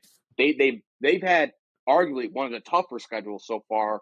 I mean, they had to beat Pitt in Pitt to start the year. They had to play Bama. It's not like Oklahoma. It's not like Oklahoma a couple years ago where Oklahoma got in because they were undefeated. But it's like, okay, where you play the Big 12 and the Big 12's fucking weak. Weak, right. And so it feels refreshing. Like, I don't know granted, we're in Big Ten country, so everyone here automatically pretty much hates Bama anyway. I respect Bama and I like Nick Saban. I'm kind of a Bama fan. Well, you like Nick Saban. Say you're a Nick Saban fan. Okay, isn't he coach of Bama? So I'm a Bama fan. Whatever. Roll Tide. Roll Tide, baby. Roll fucking Tide. The whole point being is, even then, there's like a rooting interest for Tennessee this year, it feels like. Like a lot of people are happy about their success and signed me up for that because I thought it was real cool. Pat McAfee on College Game Day jumped in the Nealon River before the game. I saw that. TV. Peyton Manning was there directing the band. It was lit. So that was a great game, like you said, instant classic. I couldn't agree more. And like we said, Bama was bound to lose one of these close ones because they sneaked away against Texas. They sneaked away against A&M. Can't do that and when you play good teams all the time. You're not always going to have the breaks go in your favor. And we'll see what happens. Bama's got to finish strong. They want to be, have they missed the college football playoff yet? No. They've done everyone. So, but another, it was a good game, and like you said, that's why we love college football, man. Just shit like that. Games that you have no affiliation to, but you are just glued to your TV, being like, "This is fucking epic." Right? It's like when you were watching that game, and I know we had similar things. Like you were in the car, you didn't get to see all of it. I had some things that like actually had to do, so I missed some of it. But like even then, I'm like glued to my phone. Like I need an update. You know what I mean? So that was a good one. Go Vols, man. Go Vols. Go Vols. What's the next one you got up here? The T-shirt bet game. The number 8 Oklahoma State at number 13 TCU. TCU wins 43-40 in double OT. I get a free T-shirt. Please send that my way, sir. Bitch. Great game. I thought, dude. I thought Oklahoma State was going to run away with it. They should have. I'm sitting there unanswered in the fourth quarter. What are we doing? and I'm like, I went to check the update. I was like 24/7. I almost texted you when it was 24/7 said I wear a medium, and I didn't, and I'm so glad I was worried I was going to jinx it. Dude, you're lucky you fucking did, because I would have screenshotted that text immediately. Swear to God. And then I would have trolled you so fucking bad. I was at the bar with Kelsey, and I literally, on my phone, I'm laughing. She's like, what are you doing? I was like, I'm getting a free t-shirt for Casey. I had it typed out, and I thought about it, and I was like, lots of game left. And I just deleted it and was like, I'm going to let it go. You're smart. You made a smart move. Because, dude, you would have been fucked. Because as soon as I saw that text, it would have been immediately screenshotted. Okay. You would have said, okay. I was going to say, though, like you kind of just alluded to it, TCU found themselves down in a hurry. They were down 14-0 quick, and it seemed like it was going to get away from them. But that's what happens when you have a quarterback like Max Duggan that TCU has, steady as they come. Good. Never panicked. Good. Never panicked. Almost like they showed a clip on the sideline where, like, when they got down 14, he's like nodding his head, like, okay. It's one of those things that, like, he's a great college quarterback. He's not going to make it in the NFL. I don't see it. I don't know he has the arm talent to do it. He's obviously a great leader, and maybe he'll be a really good. He could be a Cooper Rush, really good backup. He might be a backup. Yeah, he's a good backup. He's a smart kid. I know that. And he knows that offense really well. Him and Sonny Dykes really got something going there. TCU moves to 6-0. Where did that come from? Oh my God, they're legit. They are legit. They are. Oklahoma State, man, they do this. It seems like they do this every year. They're good, and Oklahoma State is as steady as a college football program as they come. You know you're going to get 8 or 9 wins. But the last 2 years, they've been in the position where it's like, dude, you just got to play your schedule, win your games, and you will have a seat at the table. And they just never seem to be able to get. They always lose that one game, that one or two games. Like they'll lose this one, and they'll lose a stupid one at home later on. Like they might lose. They'll probably lose to Oklahoma. Honestly, yeah, they could. I got a quote here from Sonny Dykes, head coach of TCU. He said it was a great win for our program, and he was very candid. He said we made every mistake humanly possible in the first half, but our guys just kept hanging in there and battling. And he goes, I thought we had a really good mentality at halftime, came out defensively in the second half and just played lights out. That is a sign of a good football team. We talked about it with Michigan, second half adjustments, teams that adjust at halftime and come out and focus on what they weren't doing right or whatever adjustments you have to make. That is the telltale sign of a good football team, and TCU did it. So claps for TCU moving to 6-0. That's awesome. We talked about this on the pod last week. Underrated jerseys, and the Horned Frog is as badass of a mascot as you're going to get. I so can't wait until I have a TCU shirt in my hand. Yeah. Extra large, please. Extra large, please. Such bullshit. It got to the point, I didn't even check the score of this game for the rest of the night until you texted me and was like, I got a t-shirt. I was like, there's no fucking way they won that game. Went back and looked. They won it in double overtime? Double OT. As soon as the game was over, I texted you. I was so pissed. I want a purple. I want a purple or black one, bitch. Okay, well, I'll make that happen. But listen, I legitimately thought you were trolling me. Like, I had to go and check the ESPN app and be like, the fuck do you... And I looked, I'm like, what do you mean they lost? They were fucking kicking this shit out of them. And then, they get shut out in the fourth quarter. TCU puts 14 up to force overtime. And then, obviously, that field goal in overtime gets it done. But, God, man, I was so annoyed. And again, I'm an Oak State fan. Mike Gundy. I'm a man. I'm 40. I'm an Oak State fan too, but TCU's my fucking team. TCU is my fucking team, man. Yeah. I think I'm 2-0 or 3-0 in bets on them this year. Really? They're my new BYU, man. I know when to bet them, when not to bet them. Dude, BYU is my team too. I have the weirdest fucking teams that I'm hot with. So I didn't know this. I'm just reading through this article. Max Duggan, the quarterback, he lost his job before the season started. It says the senior who lost his starting job going into the season with a new coaching staff has thrown for a Big 12 best 16 touchdowns after taking over for Chandler Morris, who sprained his knee in the season opener. It's his job now. That's his job. Sorry, Chandler Morris. You're going to have to stay on the sideline. It's the Max Duggan show going forward. Like I said, class for TCU, Oklahoma State should have gotten it done, man. I mean, that's we talk about teams winning games versus teams losing games. Oklahoma State lost that game. They lost that game. You can't go up 24-7 and then lose that game. They got outscored in the second half, not including overtime, 17-6. They kicked 2 field goals in the third and fourth. In the third quarter, they kicked 2 field goals, and they didn't score the rest of the game until overtime. That can't happen. You know what I mean? No, that can't happen. So we'll keep an eye on TCU. We'll see what happens. The Big 12 is crazy because it's like a round robin. Everyone's got to play each other. There's always so much drama in the Big 12, so that's always fun to keep an eye on. Next game.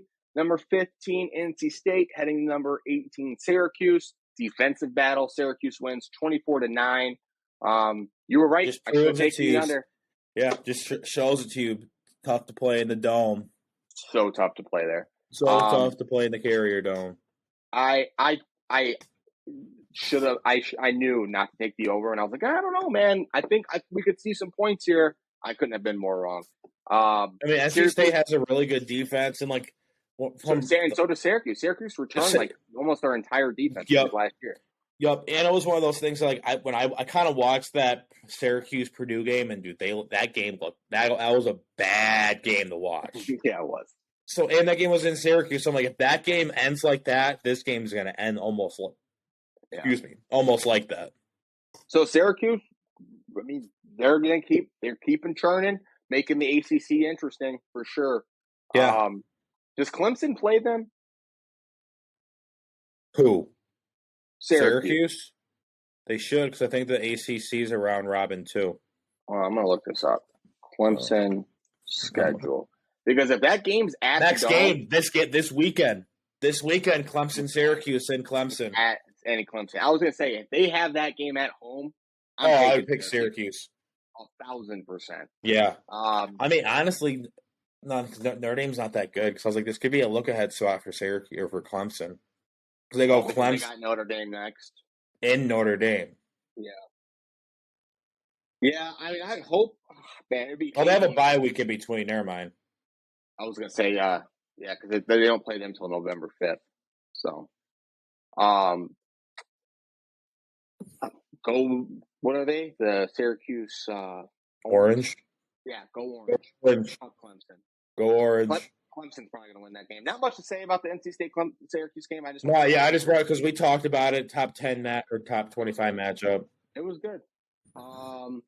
Michigan. We are on the right side of Michigan State. Michigan State finally got it done. We both had Michigan State +8, and they won outright in double overtime. 38 over Wisconsin. Yes. So, yeah, that was a. I was not able to watch that game because double OT win. It was a good game. It was a good game. Good job. My mom said that it was late in the game. I think it was. Was it late in the game? What are you talking about?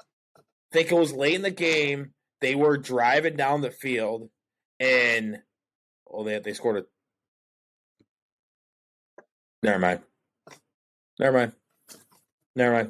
It was a back and forth game the entire time. It was like 7-7 after the first quarter. Then it was 14-7 Wisconsin after the second, and then it was 14-14 at the end of the third. So it was back and forth all day. Michigan State. I mean, Peyton Thorne played well. 21 of 29, 265 for 2 touchdowns, no interceptions. It's pretty efficient.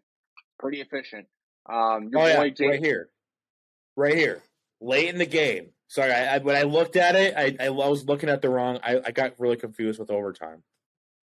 So late in the game, they have a lefty kicker, so they were setting up, I think, to be on the left side, like on the left hash, and they ran like one more play to run out some clock, and Peyton Thorne threw it to Jaden Reed, and Jaden Reed was on the right side of the field.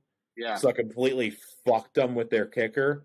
Yeah. So I think he wasn't able to get up on the side that he wanted to get set up on. So that forced overtime. So that pretty much forced overtime. Your boy Jaden Reed threw a touchdown pass. He did? Yeah, Good little good for trickery. 25 good yard for TD pass. Yeah. oh, good for him. Good Yeah. for him. This is I hate. I don't mean to come off like condescending, and I mean this genuinely. I think for the Michigan State fan base, they needed this one. I think they needed this win. I know it doesn't mean much. You improved to 3-4, but I think dropping what would that be, 4 straight would be a really tough look. And against not a great Wisconsin team. So good for Sparty, good for all my Spartans. You guys got it done. Thrilling game. I mean, honestly, anytime it goes to double overtime, it's typically a good one. So Right. a little ugly, it's sloppy kind of, but they got it done. That's what the game kind of encompassed what Big Ten football is all about. So, No, I agree. yeah, I got nothing else to say about that one. Yeah, neither do I. Next game, there's really not much to say about this game either. LSU at Florida. LSU wins 45-35. Pretty much all I have to say is LSU is king of the swamp. Yeah, Florida's overrated. They've been overrated all year. We thought, after that Utah game, I was like, shit, Florida might be back. And Right? they suck. Florida sucks. Sorry, Joey Bilmar. I think we both took Florida in this game. Yeah, we did. Took Florida and the under. Yeah, and both of those were incorrect. But Yep. LSU, king of the swamp, they get done. Brian Kelly seemed to figure some stuff out for LSU after kind of a rough start. So we'll see what happens. But yeah, not much to say there. I mean, it was a good game, but like at the same time, it kind of wasn't. So, yeah, I didn't watch it to be honest. So yeah, neither did I. Next game, number 16, good Mississippi one. State at number 22, Kentucky. Kentucky wins 27-17. Will Levis was the answer. Yeah. Yeah. I was gonna say I have not much to say about this. I mean, their running back Rodriguez, 30 carries, 196 yards, He's 2 so TDs. good. Chris Rodriguez, right? I think it is. I'm trying to pull up the. Yeah, Chris Rodriguez Jr. He's very good. He's very good. This game started slow. It was like 0-0 at the end of the first, and I think at halftime it was 3-3. So it was close. Mike Leach just couldn't get it done. It was really a tale of the second half here. Obviously, Kentucky scored 24 points in the second half, so they got it done. Will Levis played well. 17 of 23, 230, 1 touchdown, 1 interception. And I think what decided this game was time of possession. Chris Rodriguez just fucking took over. I mean, anytime a running back has 31 carries, that's a good sign. That means you're controlling a lot. But so time of possession, Kentucky dominated 39 minutes, 22 seconds to just 20 minutes and 38 seconds. So it was back and forth game. It was good. Obviously, we were like kind of backwards on this one because I took Mississippi State and then we put Kentucky in our parlay. So then I took Kentucky. I said I took Mississippi State, but then we put Kentucky in our parlay. I thought you said before that we were both on the wrong side. No. You took Kentucky from the grip. I was saying that. And if I did say that, I'm sorry, I misspoke. I was just saying that when we got to the end of the show, we put Kentucky in there. I was like, yeah, fuck it, let's go. So You were on the right side of that. That was a good call. Both these teams moved to 5-2 on the year. I think that these two teams could be disruptors in the SEC. Obviously, they're not going to win the SEC this year, but I do think these are two teams that you don't really want to play. Oh, no, not at all. They could fuck your season up, to be honest. So, I could see that. But yeah, that's all I got for this one. We just talked about who does Kentucky have this next week? Let me look it up real quick because I think they play someone big. Football schedule. Let's see. They got Tennessee. Yeah, I would say we just talked about it. So that should be a big game, and that's at Tennessee again. So that should be a big game. What's the next game? Game I was at, Stanford at Notre Dame. Stanford wins 16-14. I heard my name a ton because Stanford has a running back named Casey. Casey Felkins, and he tore Notre Dame apart. 32 carries, 91 yards, 1 TD. Just you heard all night. All night you just heard Casey. I heard someone say, "Fuck you, Casey," in the stands. And I turned around thinking they were talking to me. You're ready to beat their ass. I mean, yeah, other than that, Notre Dame's offense looked like shit. There's really not much to say. This game was awful. Notre Dame should have kicked the shit out of them, but I knew from the grip Stanford was going to win because Notre Dame's offense was bad. Their offense was horrible. Notre Dame couldn't stop Stanford. Stanford was just running all over them. And you can just tell at the beginning of a game, like when everything's going the one team's way, that it's just not their night. And I knew from the moment. Like, I almost texted you and said, if Stanford's plus odds right now, bet them because they're going to win. I almost texted you that like 5 minutes into the game. Yeah, it did feel like, even though Notre Dame obviously was able to keep it close, it felt like that was much more than a 2-point game. Yeah, I watched as much of it as I could, knowing you were there. Even like actually when we got to my golf partner's pub, I asked. I said, "Hey, can we put my best friends at the game? Can we throw that on?" He's like, "Yeah, no problem." So we had like the 18-inning game on, and we had like on the iPad we had the Stanford game. yeah. It ended up like I was like, they only lost by 2, but it felt like every time I like paid attention, Stanford had the football. Yeah. So that sucked. I really wanted you guys to see a win, but whatever. Hopefully next year when you guys go back, you'll get to see one. Yeah, next game, maybe another instant classic. Yeah, this was a good one, dude. This was about to be the other T-shirt bet game, and I would have won this one too. Number 7 USC at number 20 Utah. Utah wins a close one, 43-42. Utah's legit. They don't quit, man. Not at all. They have 15 fourth quarter points was the difference here. They got it done. Cam Rising played well. 29-43, 415 yards, 2 touchdowns. Also added 60 yards on the ground. He had 3 rushing touchdowns. Utah's quarterback did. And Utah went for 2 to win the game. Right. That's ballsy. I love that. And that's what you do.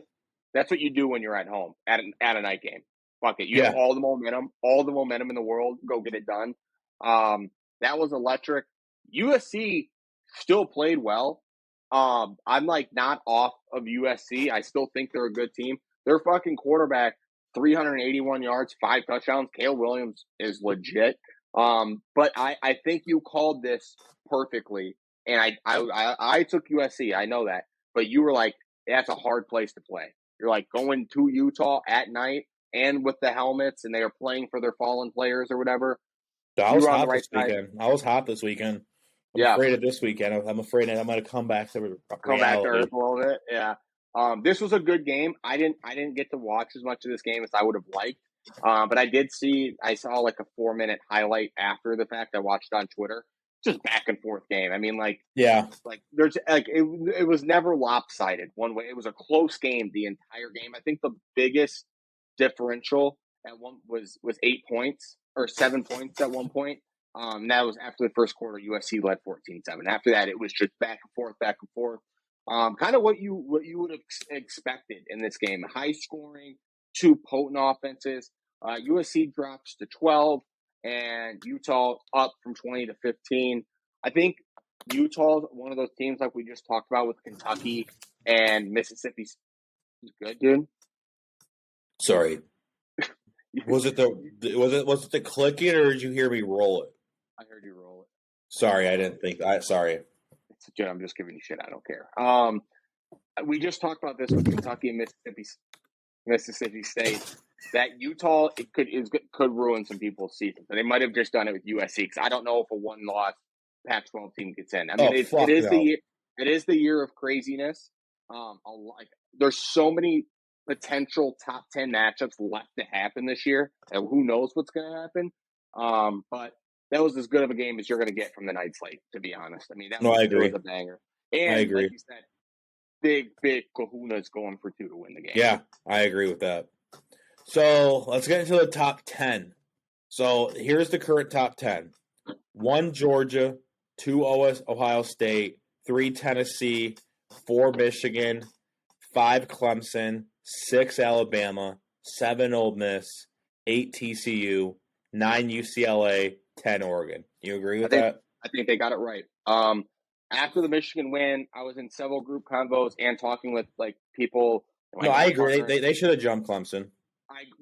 Because of the matchup. They beat. Yeah, it was a top 10 matchup, and Clemson Clemson struggled against Florida State. They almost let them come back. Yep. They didn't do shit in the fourth quarter. They almost lost to Florida State. Florida State had a chance to win that game, I'm pretty sure. They did. I agree 100%. I said if Michigan doesn't jump to 4, I'll be surprised. Well, it's the whole thing. They had to do it because they did the same thing with when Michigan struggled against Indiana. Clemson jumped them. Yep. So they had to do the same thing here because Michigan won a top 10 matchup, and that was when Clemson beat NC State. They didn't just win a top 10 matchup; they dominated. They stomped them. Yeah. So there was a statement. So I think they got it right. I have no problem. Personally, I think Ohio State should be 1 because they haven't struggled all year, and Georgia. I mean, it's the SEC love. It's the SEC love. I know it is, but if it was me personally, it would be Ohio State, because I will guarantee Michigan, Georgia. That's what I would do. Guarantee you, Tennessee's going to be 2 when they play Georgia. Oh, just to make sure that happens. Yeah, because I mean, unless Ohio State absolutely demolishes Penn State, I mean that's the same weekend. So I'll tell you, it depends on how those matchups go. Yeah, Ohio State struggles a little bit against Penn State. I could see them making a Tennessee-Georgia 1-2 matchup for that weekend. Yeah. I mean, even 1-3 is still good. It's still a top 5 matchup, but still, I can see them possibly trying to do 1-2 for that. Yeah. I think they got it right. I think Ole Miss is a team you got to look out. Like they're 7, they're creeping, and like I mentioned it to you before, there is let me preface it with this. I don't think this is going to happen. I don't. But is it possible? Yes. It is possible that we get a 4 teams from the SEC in the college football playoff this year. It's possible. I don't think it's going to happen, but it is possible. And that would fucking suck. I would be so pissed.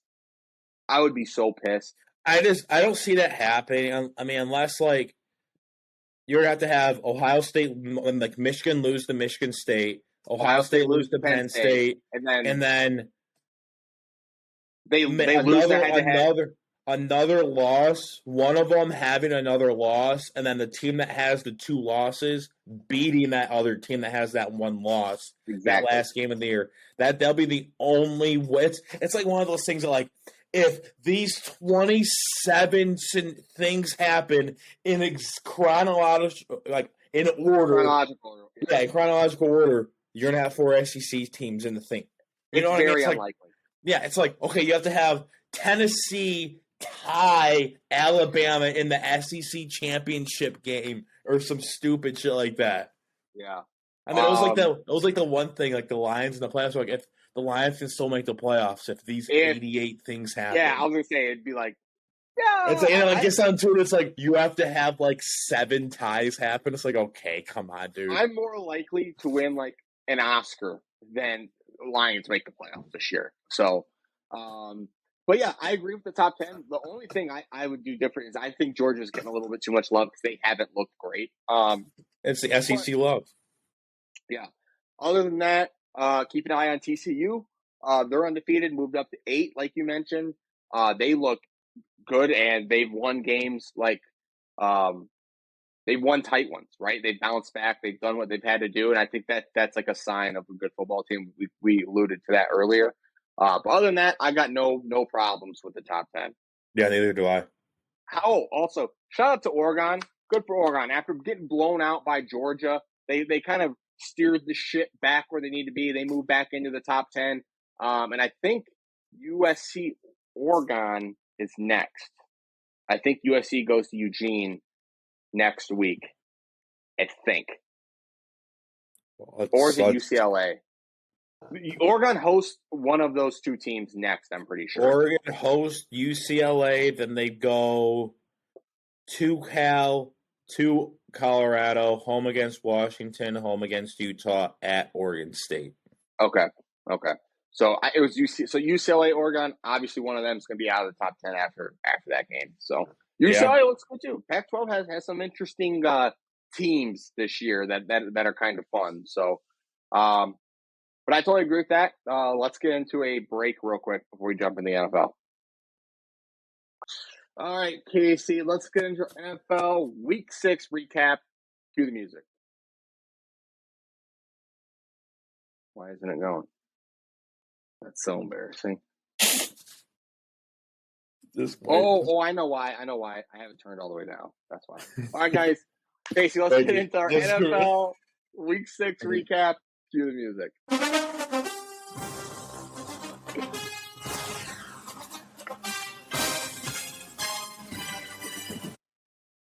All right. Let's start with this. The Lions did not lose this week. Lions were off with a bye week, but I actually am of the opinion that the Lions did lose this week, and I will tell you why. They didn't fire their D coordinator. It's not that. It's just that after, all the local media after this week seemed to be even more upset with how the Lions rebuild is going after you saw the Giants move to 5-1 under a first-year head coach. The Jets in the second year of a rebuild seem to be well ahead of where the Lions are at, and they have a worse roster talent-wise. Brian Dable, the coach for the Giants, first-year head coach, has more career wins than Dan Campbell does.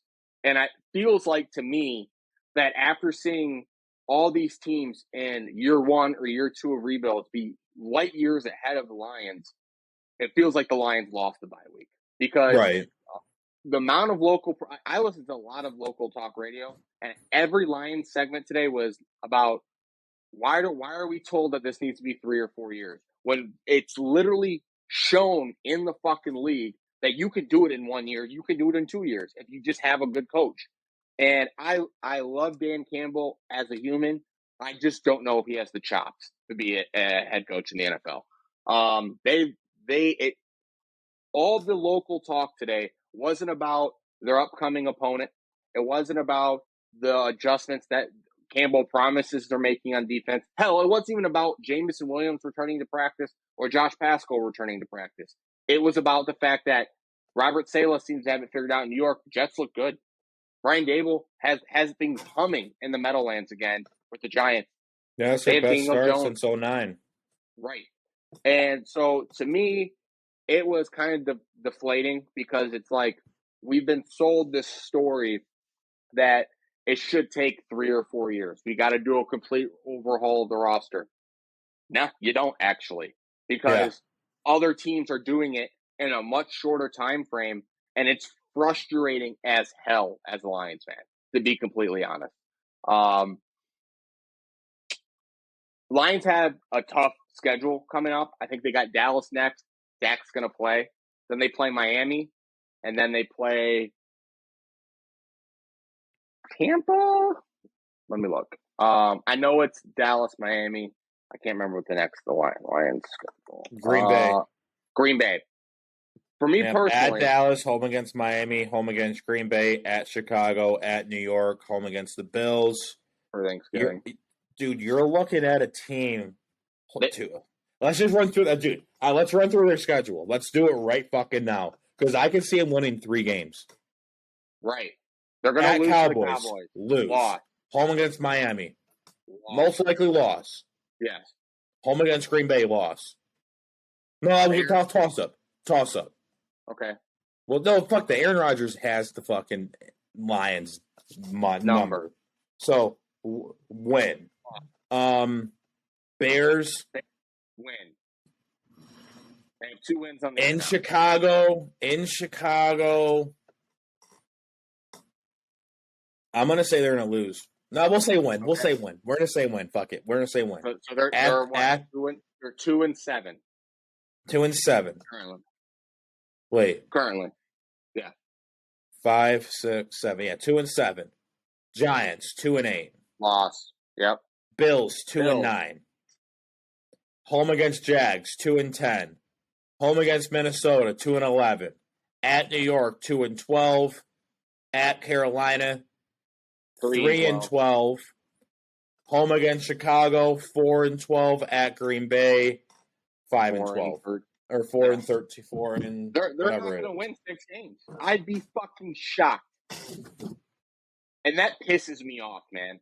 And I'll tell you what, at the end of this year, when they have 4, 5, 6 wins, whatever it is, I don't want to be sold this bullshit about guys being hurt, or we took some guys that we knew weren't going to be able to impact right away.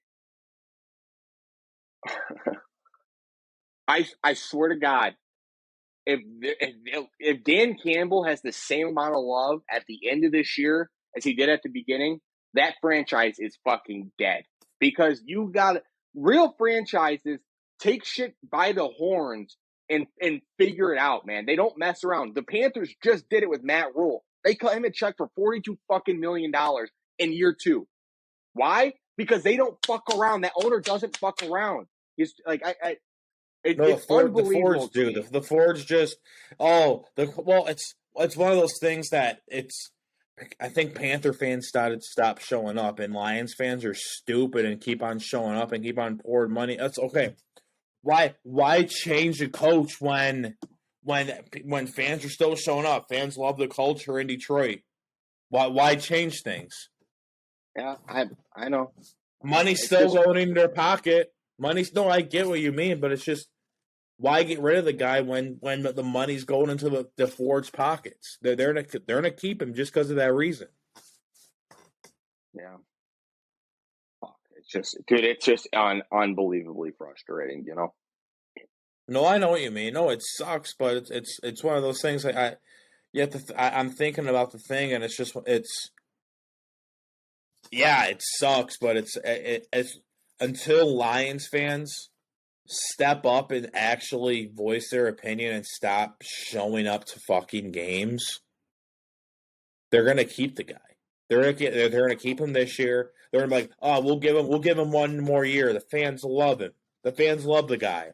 When realistically, we're all fucking pissed. But hey, we're not showing it because we still show up every Sunday rooting for those fucking losers.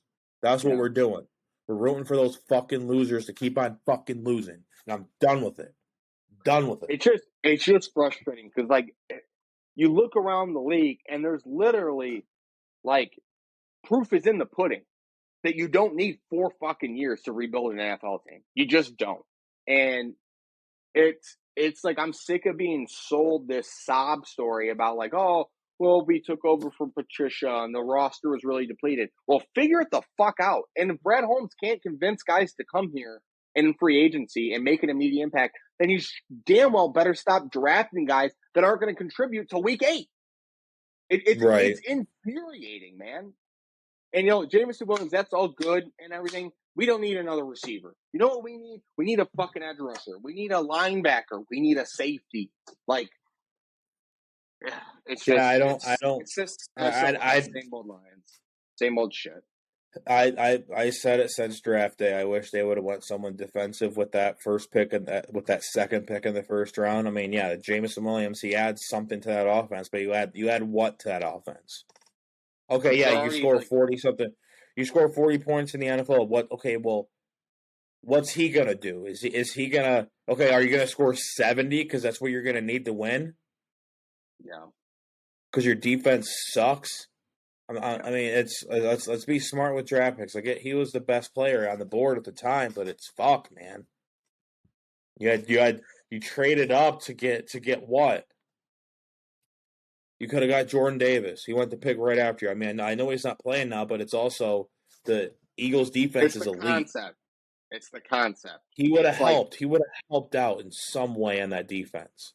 Even if it's not Jordan Davis, just get Devin Lloyd, the linebacker that went to Jacksonville. He's been like the defensive player of the week like 3 times already.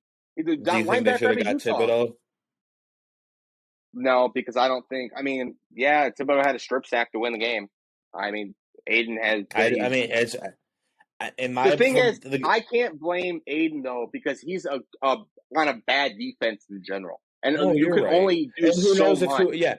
No, you're right because who knows if Thibodeau would be on this team how good he would be. Right, and that's the thing. Like at some point, you still need help. Like he's getting doubled and stuff, and it's like what Aiden Hutchinson does well doesn't really matter when the defense is giving up 40 points a game anyway.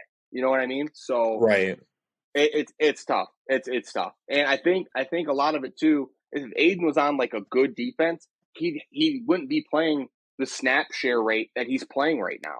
Who else are they going to sub in there? So it's tough. I'm not out on Aiden yet. I didn't love the pick when it happened anyway because Aiden's a good kid, but I think there's just a lot of pressure for that storyline. Hometown kid comes, blah, blah, blah.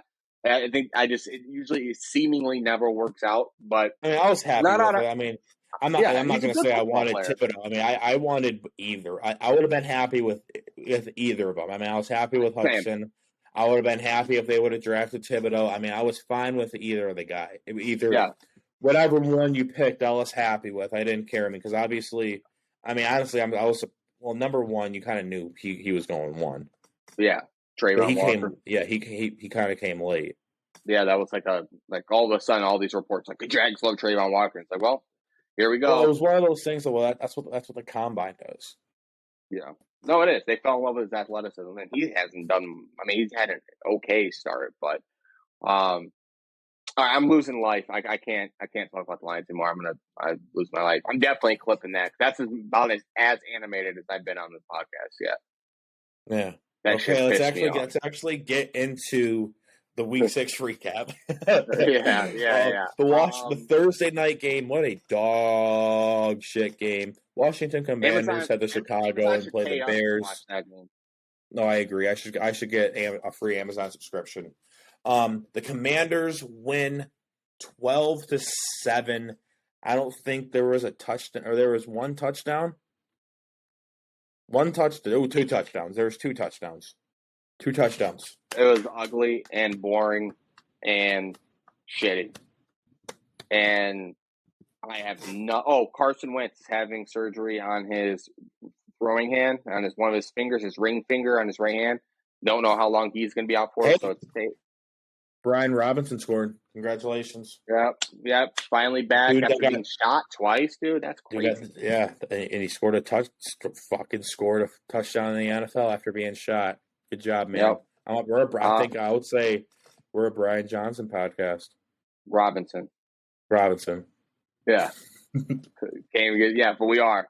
Big Brian Robinson, guys. We talked about it. I mean, I scooped him up in fantasy because someone didn't stash him, and I picked him up. I didn't play him, but dude, I didn't think to check that. But I will say this about the game. I mean, I like the Bears helmets. The orange helmets were cool. Hey, let's since you brought up fantasy, how does it feel to lose the division to me? It's early. I lost you were up. Go ahead. Huh? You were up in the series, and then after two straight losses, and yep, it looks like the person that's in second place is going to lose too. So I'm going to jump in the first place in the league, am I going to jump in the first place of the league? Oh. Are you talking about the D League? Yeah. How did the chicken head fucktars do? No, they played them. What a name. Fucking Luke. Chicken head fucktards. Yeah, so they'll probably so they'll be in first. I'm gonna be in second in the league. Hey, dude, I fucking own you pussies. I own you pussies in that league. Dude, first year, this is my second year in the league, and you guys suck. We'll see what happens. I can smell you. You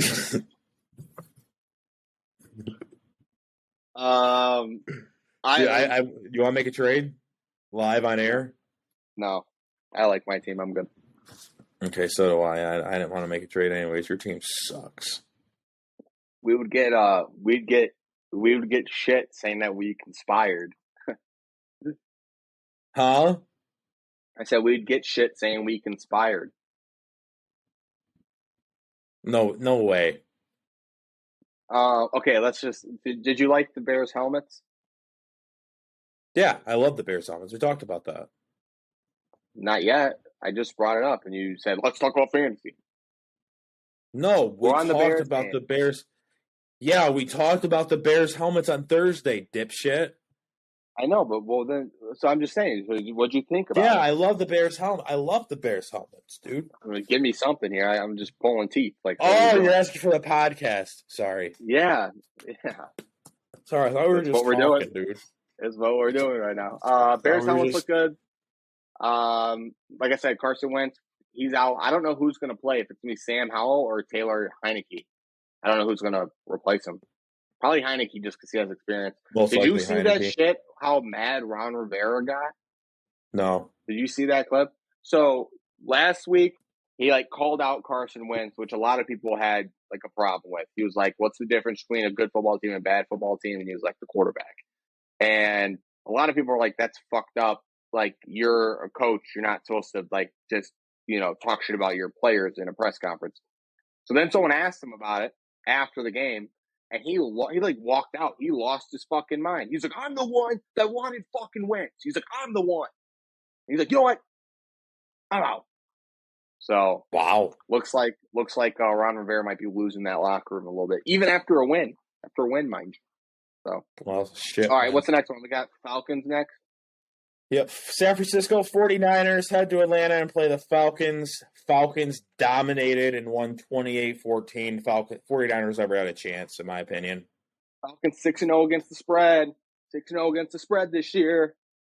Marcus Mariota played great. 13 of 14, 129 yards, 2 touchdowns. Also added some on the ground as well. The Falcons had almost 400 yards of total offense. They just look better. I mean, we talked about this on the pod. We thought that this was a potential look ahead game for the 49ers. Garoppolo, 2 picks, didn't play great. Falcons look good. Falcons moved to 6-0 against spread, first time in franchise history. Falcons are a hot team to bet currently. Yeah, they're good. They look good, dude. Yeah, they're a dangerous team. They're a tough team to play, especially at home. I mean, no one thought this just because Marcus Mariota being their quarterback and how they looked the past couple years. Everyone thought that they were going to be one of the worst teams in the NFL, and they're a team that you don't want to play. Mariota is doing everything that you want him to do. He's not turning the ball over. He's not trying to do too much. Yup. He's playing the game amazing.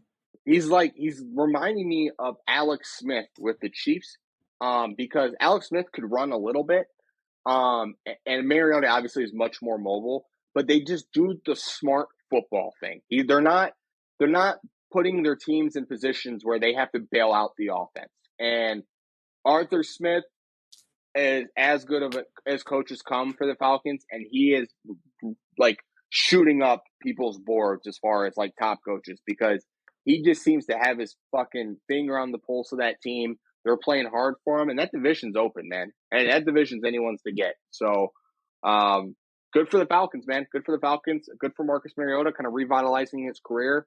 Who knows what happens going forward? I think he's on a 1-year deal. I'm not positive, but he might get some chat afterwards. Yeah, he might. Who knows? 49ers, I don't think it's time to panic if you're 49ers fans. They're battling a ton of injuries. So I think the 49ers just need to get healthy and they'll get back to their ways. Still making the Super Bowl? I don't think either of the 2 teams I picked are going to make the Super Bowl. Certainly not the Raiders. I don't even remember who you picked. I had Bills Rams.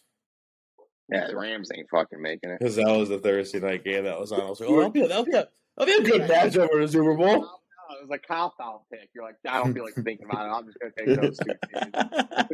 Bullshit. Let me see. Oh, I did want to say shout out to Kyle Pitts. I drafted him pretty high in fantasy. He finally showed up, got me a touchdown. Thank you, Kyle Pitts. Even though you lost, even though you're about to lose the division to me. Yeah. Next game, New England Patriots heading to Cleveland, playing the Cleveland Browns. Bailey Zappi. Do we have a quarterback competition in New England? Patriot fans, don't be sad. Be Zappy. That was ass. Dude, Barstool's a shirt that says that. I know. Zappy, 24. I wouldn't say there's no QB controversy here. You think it's you want to expand on that? It's Mac Jones' job when he comes back. What do you mean? Are you sure about that? Why wouldn't it be?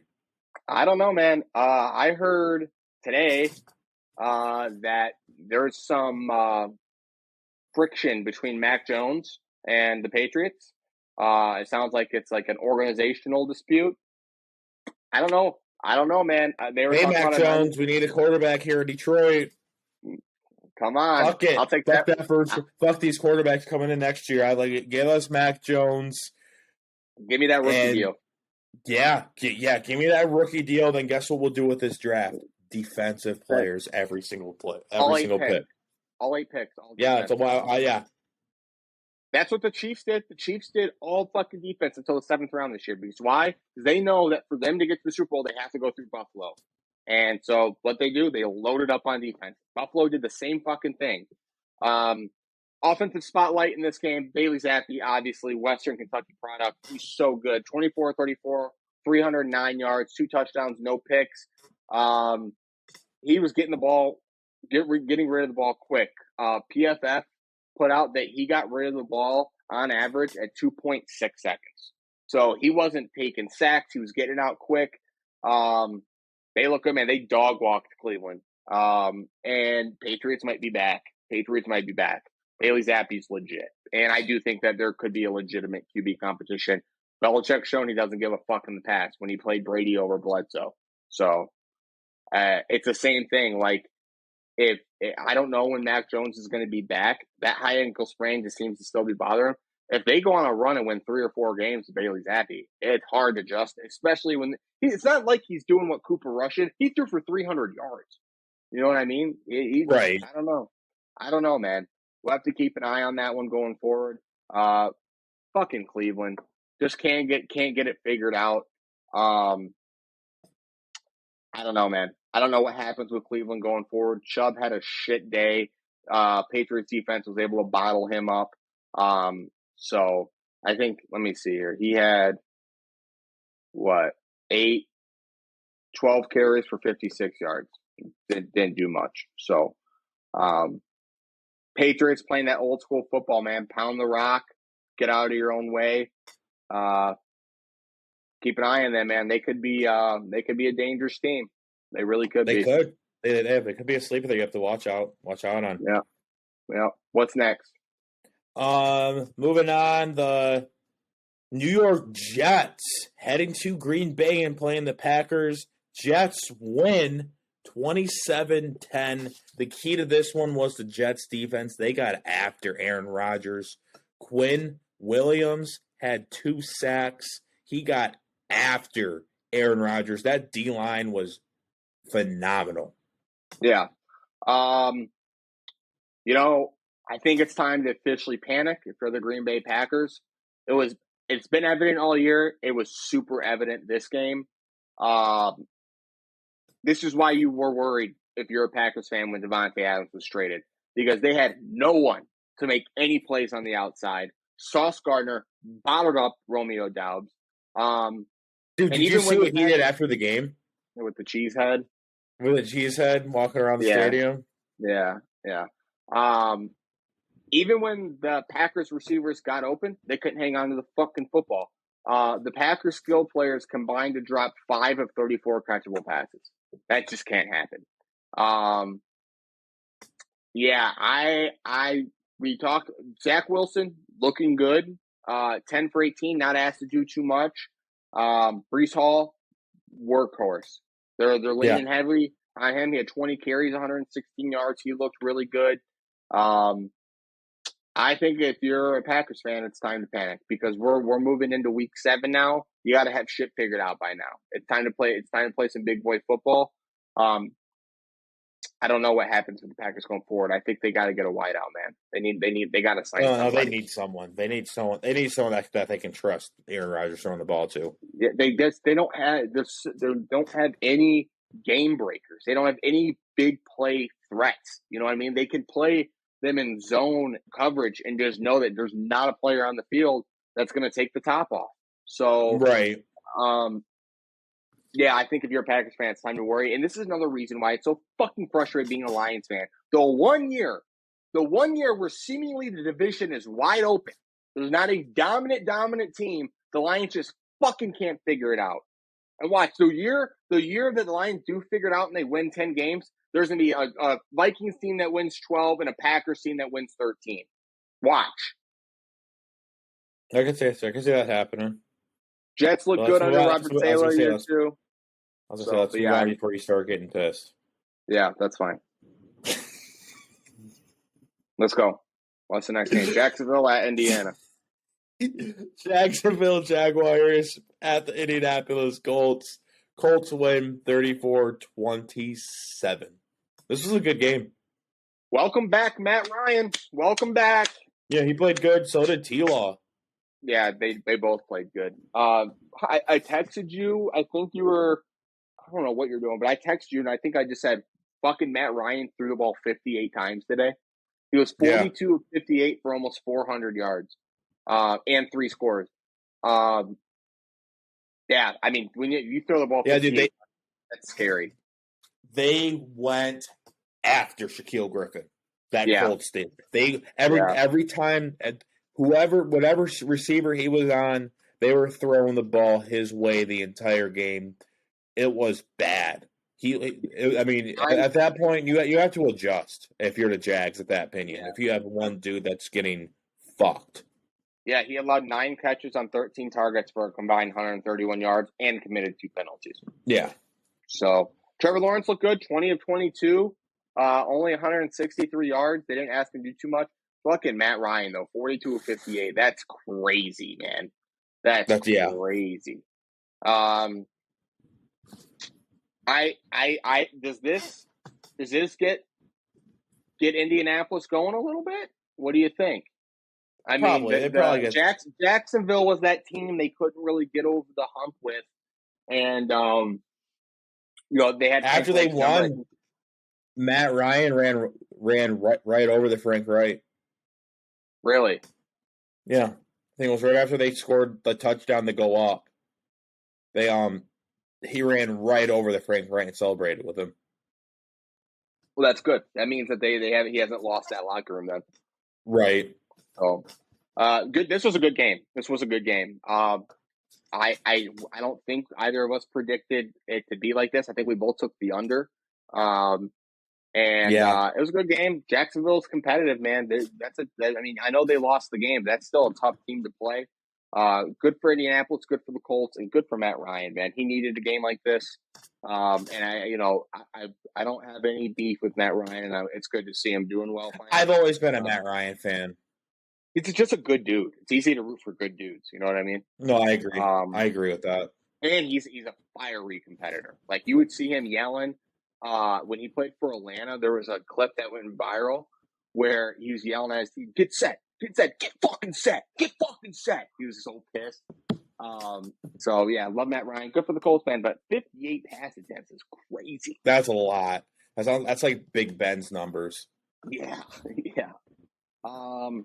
Next game, Minnesota Vikings heading down to Miami, playing the Miami Dolphins. What are your thoughts on this one? Teddy Bridgewater ended up playing in this one. Yeah, well, because Skylar Thompson got hurt. Like, it was like 21 snaps into the game, or 20 snaps, something like that. 21 snaps, yeah. Yeah, that's what this says. 21 snaps. He got hurt, and then Teddy Bridgewater came in and played pretty good. I mean, it was just 330 yards. Yeah, good. Yeah, I mean, he did throw 2 picks, but yeah, I mean, other than that, this was just it wasn't that. It was a boring game. I mean, I have not much to say. Vikings won 24-16. Kirk Cousins played just well enough to get it done. But I mean, to be honest, there wasn't much here. Tyreek Hill went fucking off. 12 receptions, 177 yards. He went nuts. Holy shit. The one thing that I wanted to talk about this game, it went viral. I don't know if you had a chance to see it. The tight end for Miami, Mike Gesicki, he scored a touchdown and did the gritty, and he was getting flamed on Twitter. Like, everyone was quote tweeting. I was like, this is not it. Like, don't let him do this again. Because apparently he didn't do the gritty the way the gritty's supposed to be done. I thought it looked good. I thought the white boy had some swagger. But right. I don't know. A lot of the responses on social media were like, Mike, don't do that. Never do that again. Yeah. So, but yeah, other than that, no, it was cool. Vikings get it done. It's good for me. Like, I think I don't know about you, but I'm pretty surprised that Tyreek Hill is being as productive as he is this year. I thought we'd see a big drop off So after did leaving I. Mahomes, That just and shows how good of a player he is. he's so good. He's so good. So we'll see. I still think the Dolphins are really good. I think they're just dealing with some health issues right now. I think Tua's back this week. So hopefully the Dolphins get back on track. Because they played in some fun games to start the year, man. When Tua's humming and that offense is humming, they're about as good of an offense as there is in football. No, I agree. Yeah. What's the next one?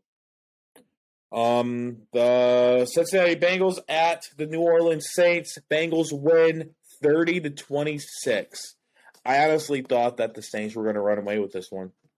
Really? They looked like they were giving the Bengals a tough time. Or maybe not run away with it, but I thought the Saints were going to win it.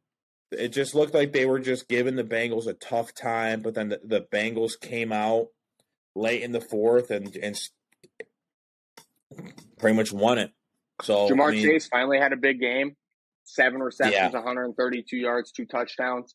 One of them was the kind of icing on the cake. The touchdown to give them the lead was a 60-yard touchdown by Jamar Chase. Yeah. This game much more resembled the Bengals team we thought we were going to get all year. Offense looked good. Joey Burrow, 300 yards, 3 scores. They feels like they got back on track a little bit with this one. And I said that. I think you did too when we previewed the game. I'm like, this is a get right game for the Bengals. And they certainly did that. Jamar Chase, like 35 fantasy points, just went crazy. Burrow looked good. They were able to contain Taysom Hill. Taysom Hill didn't do anything in this game. And I think when you play a team like the Saints to have a gadget like Taysom Hill, it can be easy to focus all your prep work into him and kind of forget about some of the other playmakers. But I think they did a good job. It was a close game. It was a good game. But I think the Bengals look good, and I think that they're a team to be reckoned with heading forward rest of the year. No, I agree. So Casey, real quick, I hate to go back to the MLB. I know we're on the NFL part. Did you know that every time the Phillies have won a World Series, there's been a financial collapse in America? A what? A financial collapse, like a recession. Every time in the history of the Phillies organization, whenever they've won, something has happened to hurt our stock market. I don't care. I still want the Phillies to win, but just saying. No, fuck that. Dude, the housing markets might crash now. Yeah. All right, what game are we on? Ravens, Giants. Baltimore Ravens at the New York Football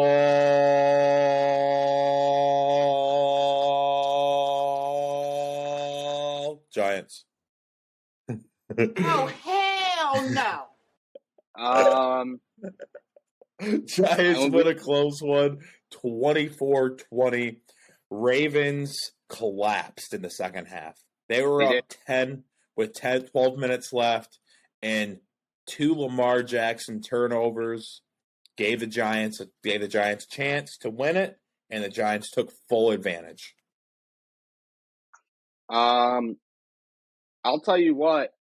I will tell you what. You're going to tell me what? Tell me what, man. Tell me what. I'm listening.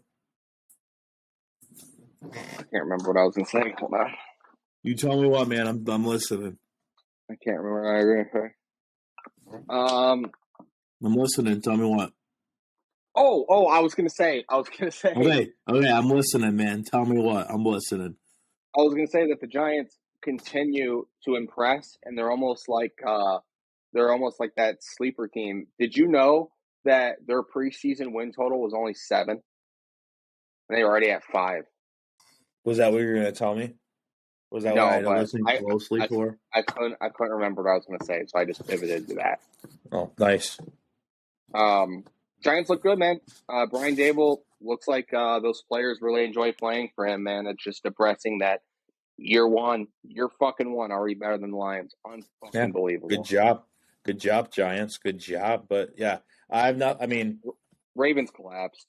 Ravens need to figure it out. This is a tough Lamar Jackson needs to figure it out. future line quarterback. He needs to figure it out and not fumble the ball, or I'm not going to want him in Detroit. But yeah. Yeah, there was like several late turnovers by Lamar Jackson. Yeah, though there was he had an interception late, and that led to, I think, a Saquon Barkley touchdown, and then that strip sack fumble. Yeah, by Kayvon Thibodeau. By Thibodeau. Yeah, the guy the Lions could have drafted, but fuck this. What? You're gonna stop on the show? It's just so I can't fucking fathom the fact that the Giants in year one are already better than the Lions in year two. It's okay, dude. Think about it. They have 2 Super Bowls in our lifetime. Come on, they're good, dude. They're good. Giants are a good football team. Oh shit! My left AirPod died. Can you still hear me? Are you serious? Yeah. Shit, what's mine? I can hear you. Hello? I can hear you. Okay. I can hear you. Well, I'm okay. I'm on 64%. My right one's on 35% still, but this one just died. What the fuck? Yeah, I'm at 64 and 56. So let's start. We have. Let's move on to the next game. 1, 2, 3, 4, 5 games. 5 games. Let's do it. Tampa Bay Buccaneers at the Pittsburgh Steelers. Steelers win 20-18. Kenny Pickett gets hurt in this game, and Mitchell Trubisky comes in, saves the day for the Steelers, and leads them to victory. Yeah. 1 TD. He played good. I mean, yes, when he came in, they already had the lead, but still, he held it. He held it from Brady. They won the game, giving the Tampa Bay Buccaneers a loss. How is this Buccaneers team doing? I mean, Brady didn't play a good game. Bye, Brady. So, yeah, it was nice. I'm glad that you had your run in the league. It's over. Brady's dead. They're done. Did you hear that he left the team for 2 days before the game? Are you serious? Don't know why. Don't know what he did. Don't know what was going on, but just disappeared. See you guys. I'll be there on Sunday. Don't worry about it. Just odd behavior from Brady. I know he's got his own personal issues, his own personal strikes going on. Yeah, especially with the divorce that's going on. But still, dude, your job is to play football and win football games. I mean, you can't be doing this. It's one of those things that if Giselle is forcing this whole divorce thing, just say, "Hurry, okay, well, let's hurry up and do this because I have a fucking job to do. Yeah. My job is to play football. Unless you can wait until the end of the football season, and then I'll fucking cater to your fucking demands to get this shit over with. You're going to be on my time." Well, it's not just that, too. Like, there's just something that's not quite working in Tampa, and I know they've had several injuries, especially that offensive line, but there was that clip of Brady just chewing out his offensive line and like middle of the game, just losing his mind. But that's not the first time you've seen that. That happens. No, it's not his whole career. I know, but I know it's not. But like, if I was one of those offensive linemen, I'd tell him to shut the fuck up. I'd be so over it. Like they know they're not playing great, and a lot of those guys, you shouldn't even be starting. They wouldn't start on an NFL team, but they're just so hurt. It's just annoying. I'd like, dude, you just left for 2 days. You show up and go whenever you want. Like, I don't know. I think they're dead. It's shocking to say the Steelers moved to 4-2. Kenny Pickett played well too before he got hurt. He was playing well. So we'll see. Hopefully they start throwing some respect on the Steelers. That's back-to-back games. They've had like a huge spread against them. And we'll see what happens going forward. They played well enough, even without T.J. Watt. I don't know. I think the Bucs are dead. I think they're dead. I think they're dead. Like, throw them in a coffin, bury them. They're dead. Right. No, I mean, I can see that. I just text you that to add to your notes. I already did it. Okay. I just thought about it when we were talking. I was like, because we have to cut out that little bit because we stopped so I can let Tucker out. Yep. So I just wanted to make sure. Yep. I mean, I agree with everything you said. I think Brady's done. I think there isn't. I didn't know about the whole him not being with the team for 2 days last week. I did not know about that, and obviously 2 days before the game too. Like, it's just weird. Yeah. It's like stuff. It's just that's like so not typical. I swear I thought I saw something about him starting a business. Like he's doing this whole. It's like this like kickball. He bought a pickleball. Pickleball. Yeah. That's what it was. A pickleball league. It's Yeah. like is he spending most of his time, you think, on that possibly, and his time and energy on? So no, because I think that like when you're someone like Brady who has done really well off the field, he probably has a whole team that deals with that stuff. It's just his Right, and it's just his name tied to it. Yeah, exactly. Yeah, I can see he that. probably has a whole team of advisors like, hey, this is a good investment. He's like, okay, do it. You know what I mean? Yeah, no, you're right. You're right. The thing is, I'm being halfway facetious when I say Brady's dead, but I mean, I kind of do believe it, but it's hard to ever bet against the GOAT. But they got to get it figured out quick. We just talked about this with the Packers. We're heading into week 7. You should have, whatever you don't have figured out should have already been figured out. So Yeah. they can't run the football either. They just haven't been able to do it all year. And that's putting a lot of, Brady had to throw the ball 42 times and they only scored 18 points. 18 points.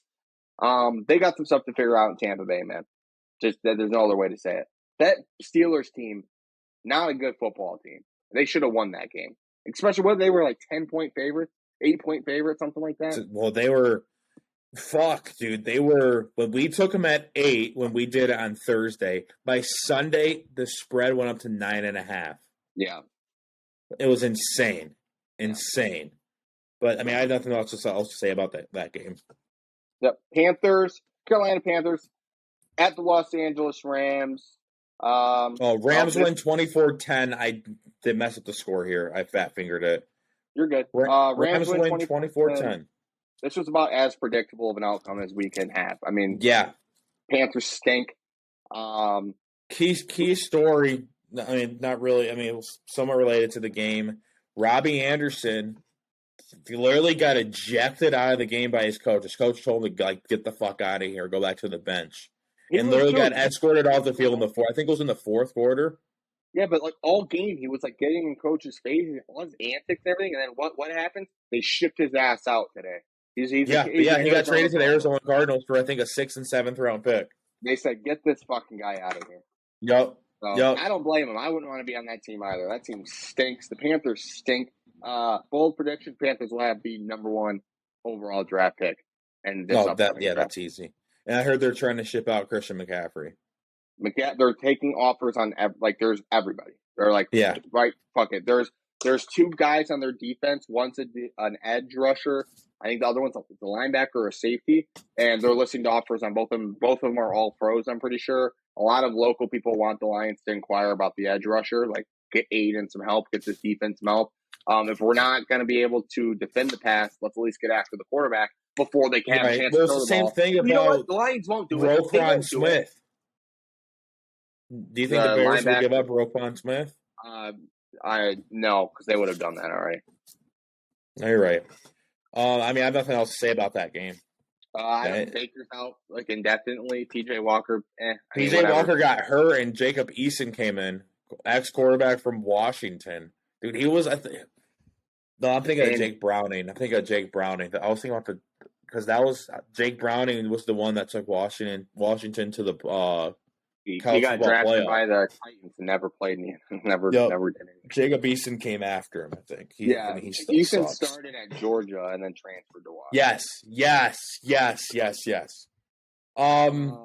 Next game. Nothing else to say. That's a must-win. I'll say this: that's a must-win game for the Rams. And they looked good. They looked good.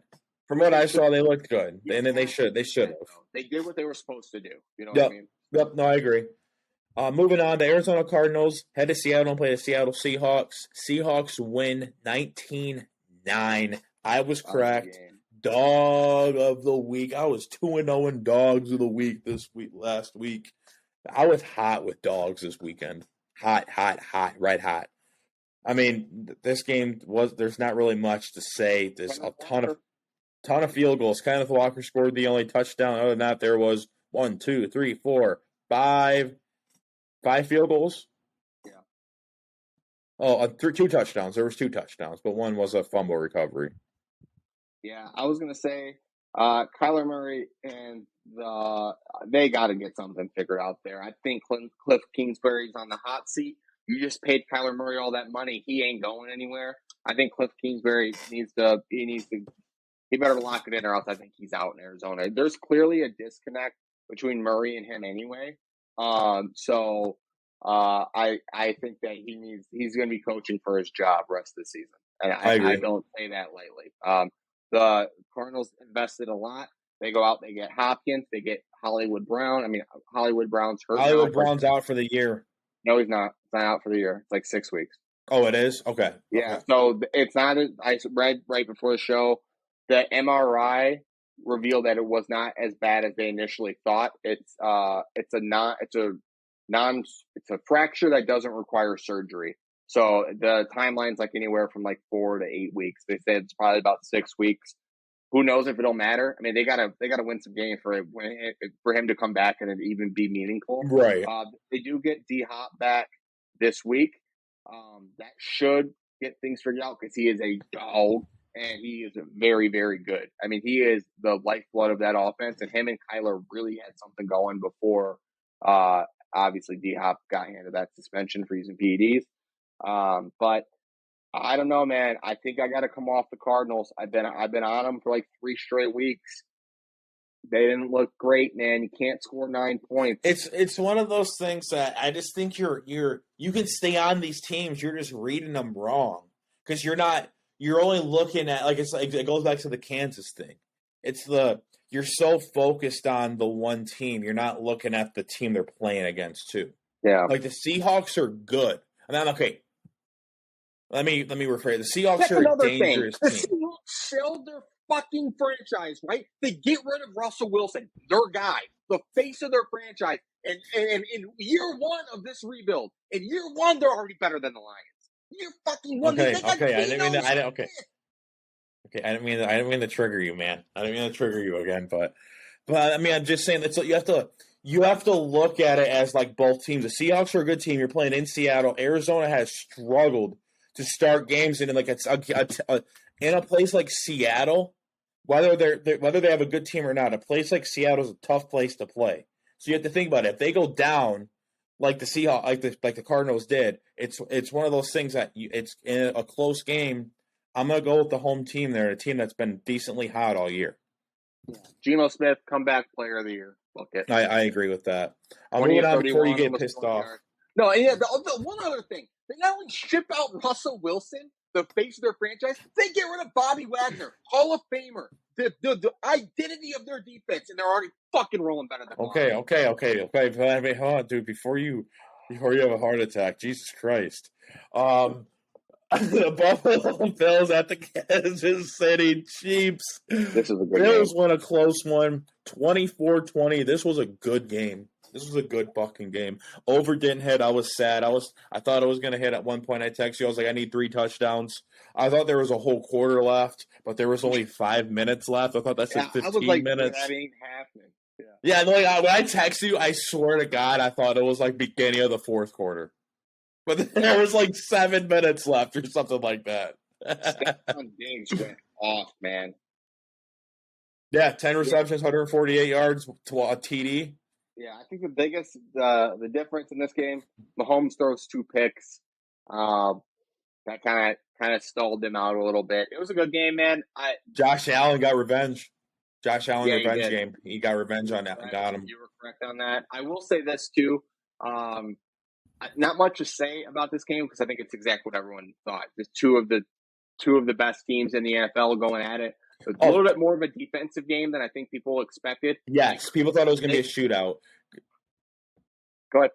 No, that's all I said. People thought it was going to be a shootout. You invest on defense like the Bills did, and it pays off. Unlike the Lions, Elam, the corner they drafted out of Florida, gets a pick in this game, already paying dividends. Von Miller was another great addition to that defense. Got a fumble recovery in this game. It's stuff like that. I mean, yeah, he's a veteran, but it's sometimes you need a guy like a Von Miller. He's also a unicorn. He's like yes. Arguably one of the best defensive players ever. So yep, just because it's one of those. He's a linebacker, but he can also come off the edge phenomenally. He's a unicorn. He's so good. He's so good. He's just a good football player. Yeah, no, I love Von Miller. We will for sure. You can guarantee we're going to see these two teams play again. Oh yeah, 100%. Probably in the AFC Championship game. Yep. Most likely.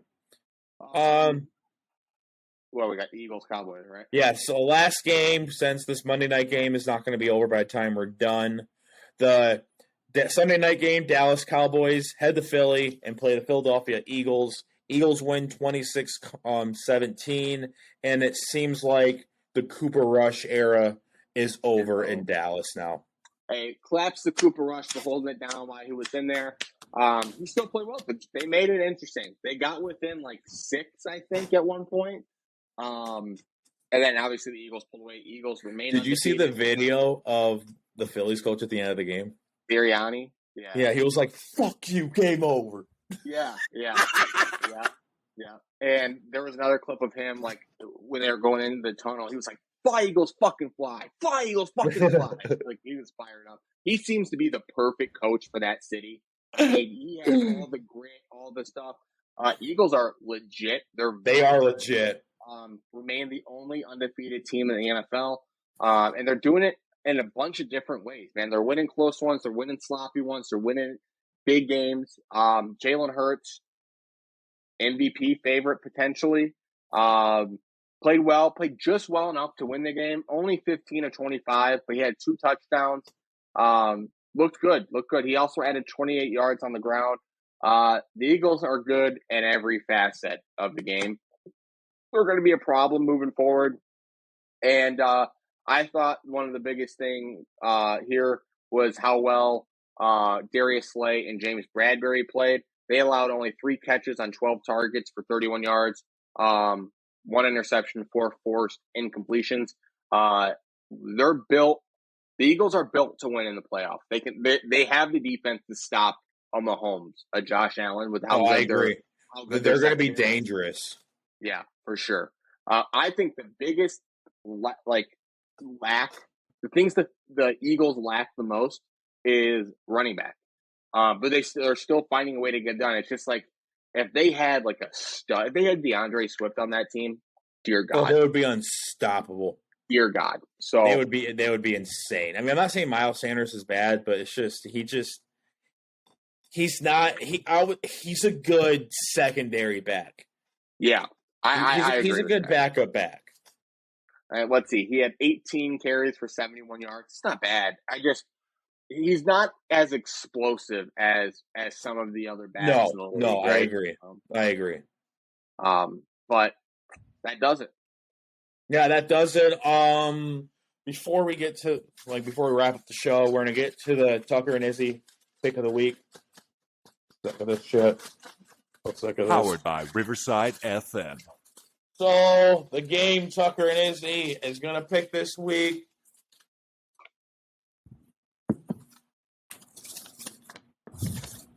Shit, do they play? Who is it? It's the Packers.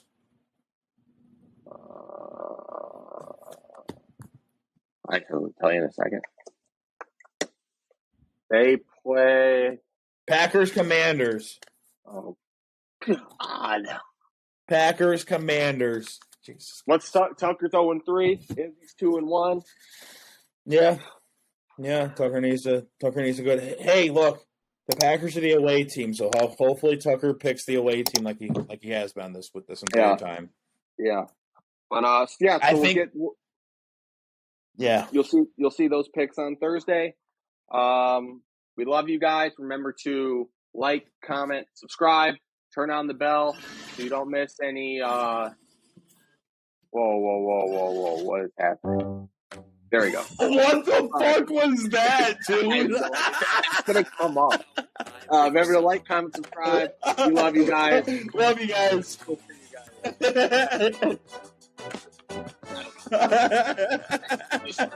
We got an egg. We got an egg. Unbelievable. All right, guys. We'll see you on Thursday. Yep.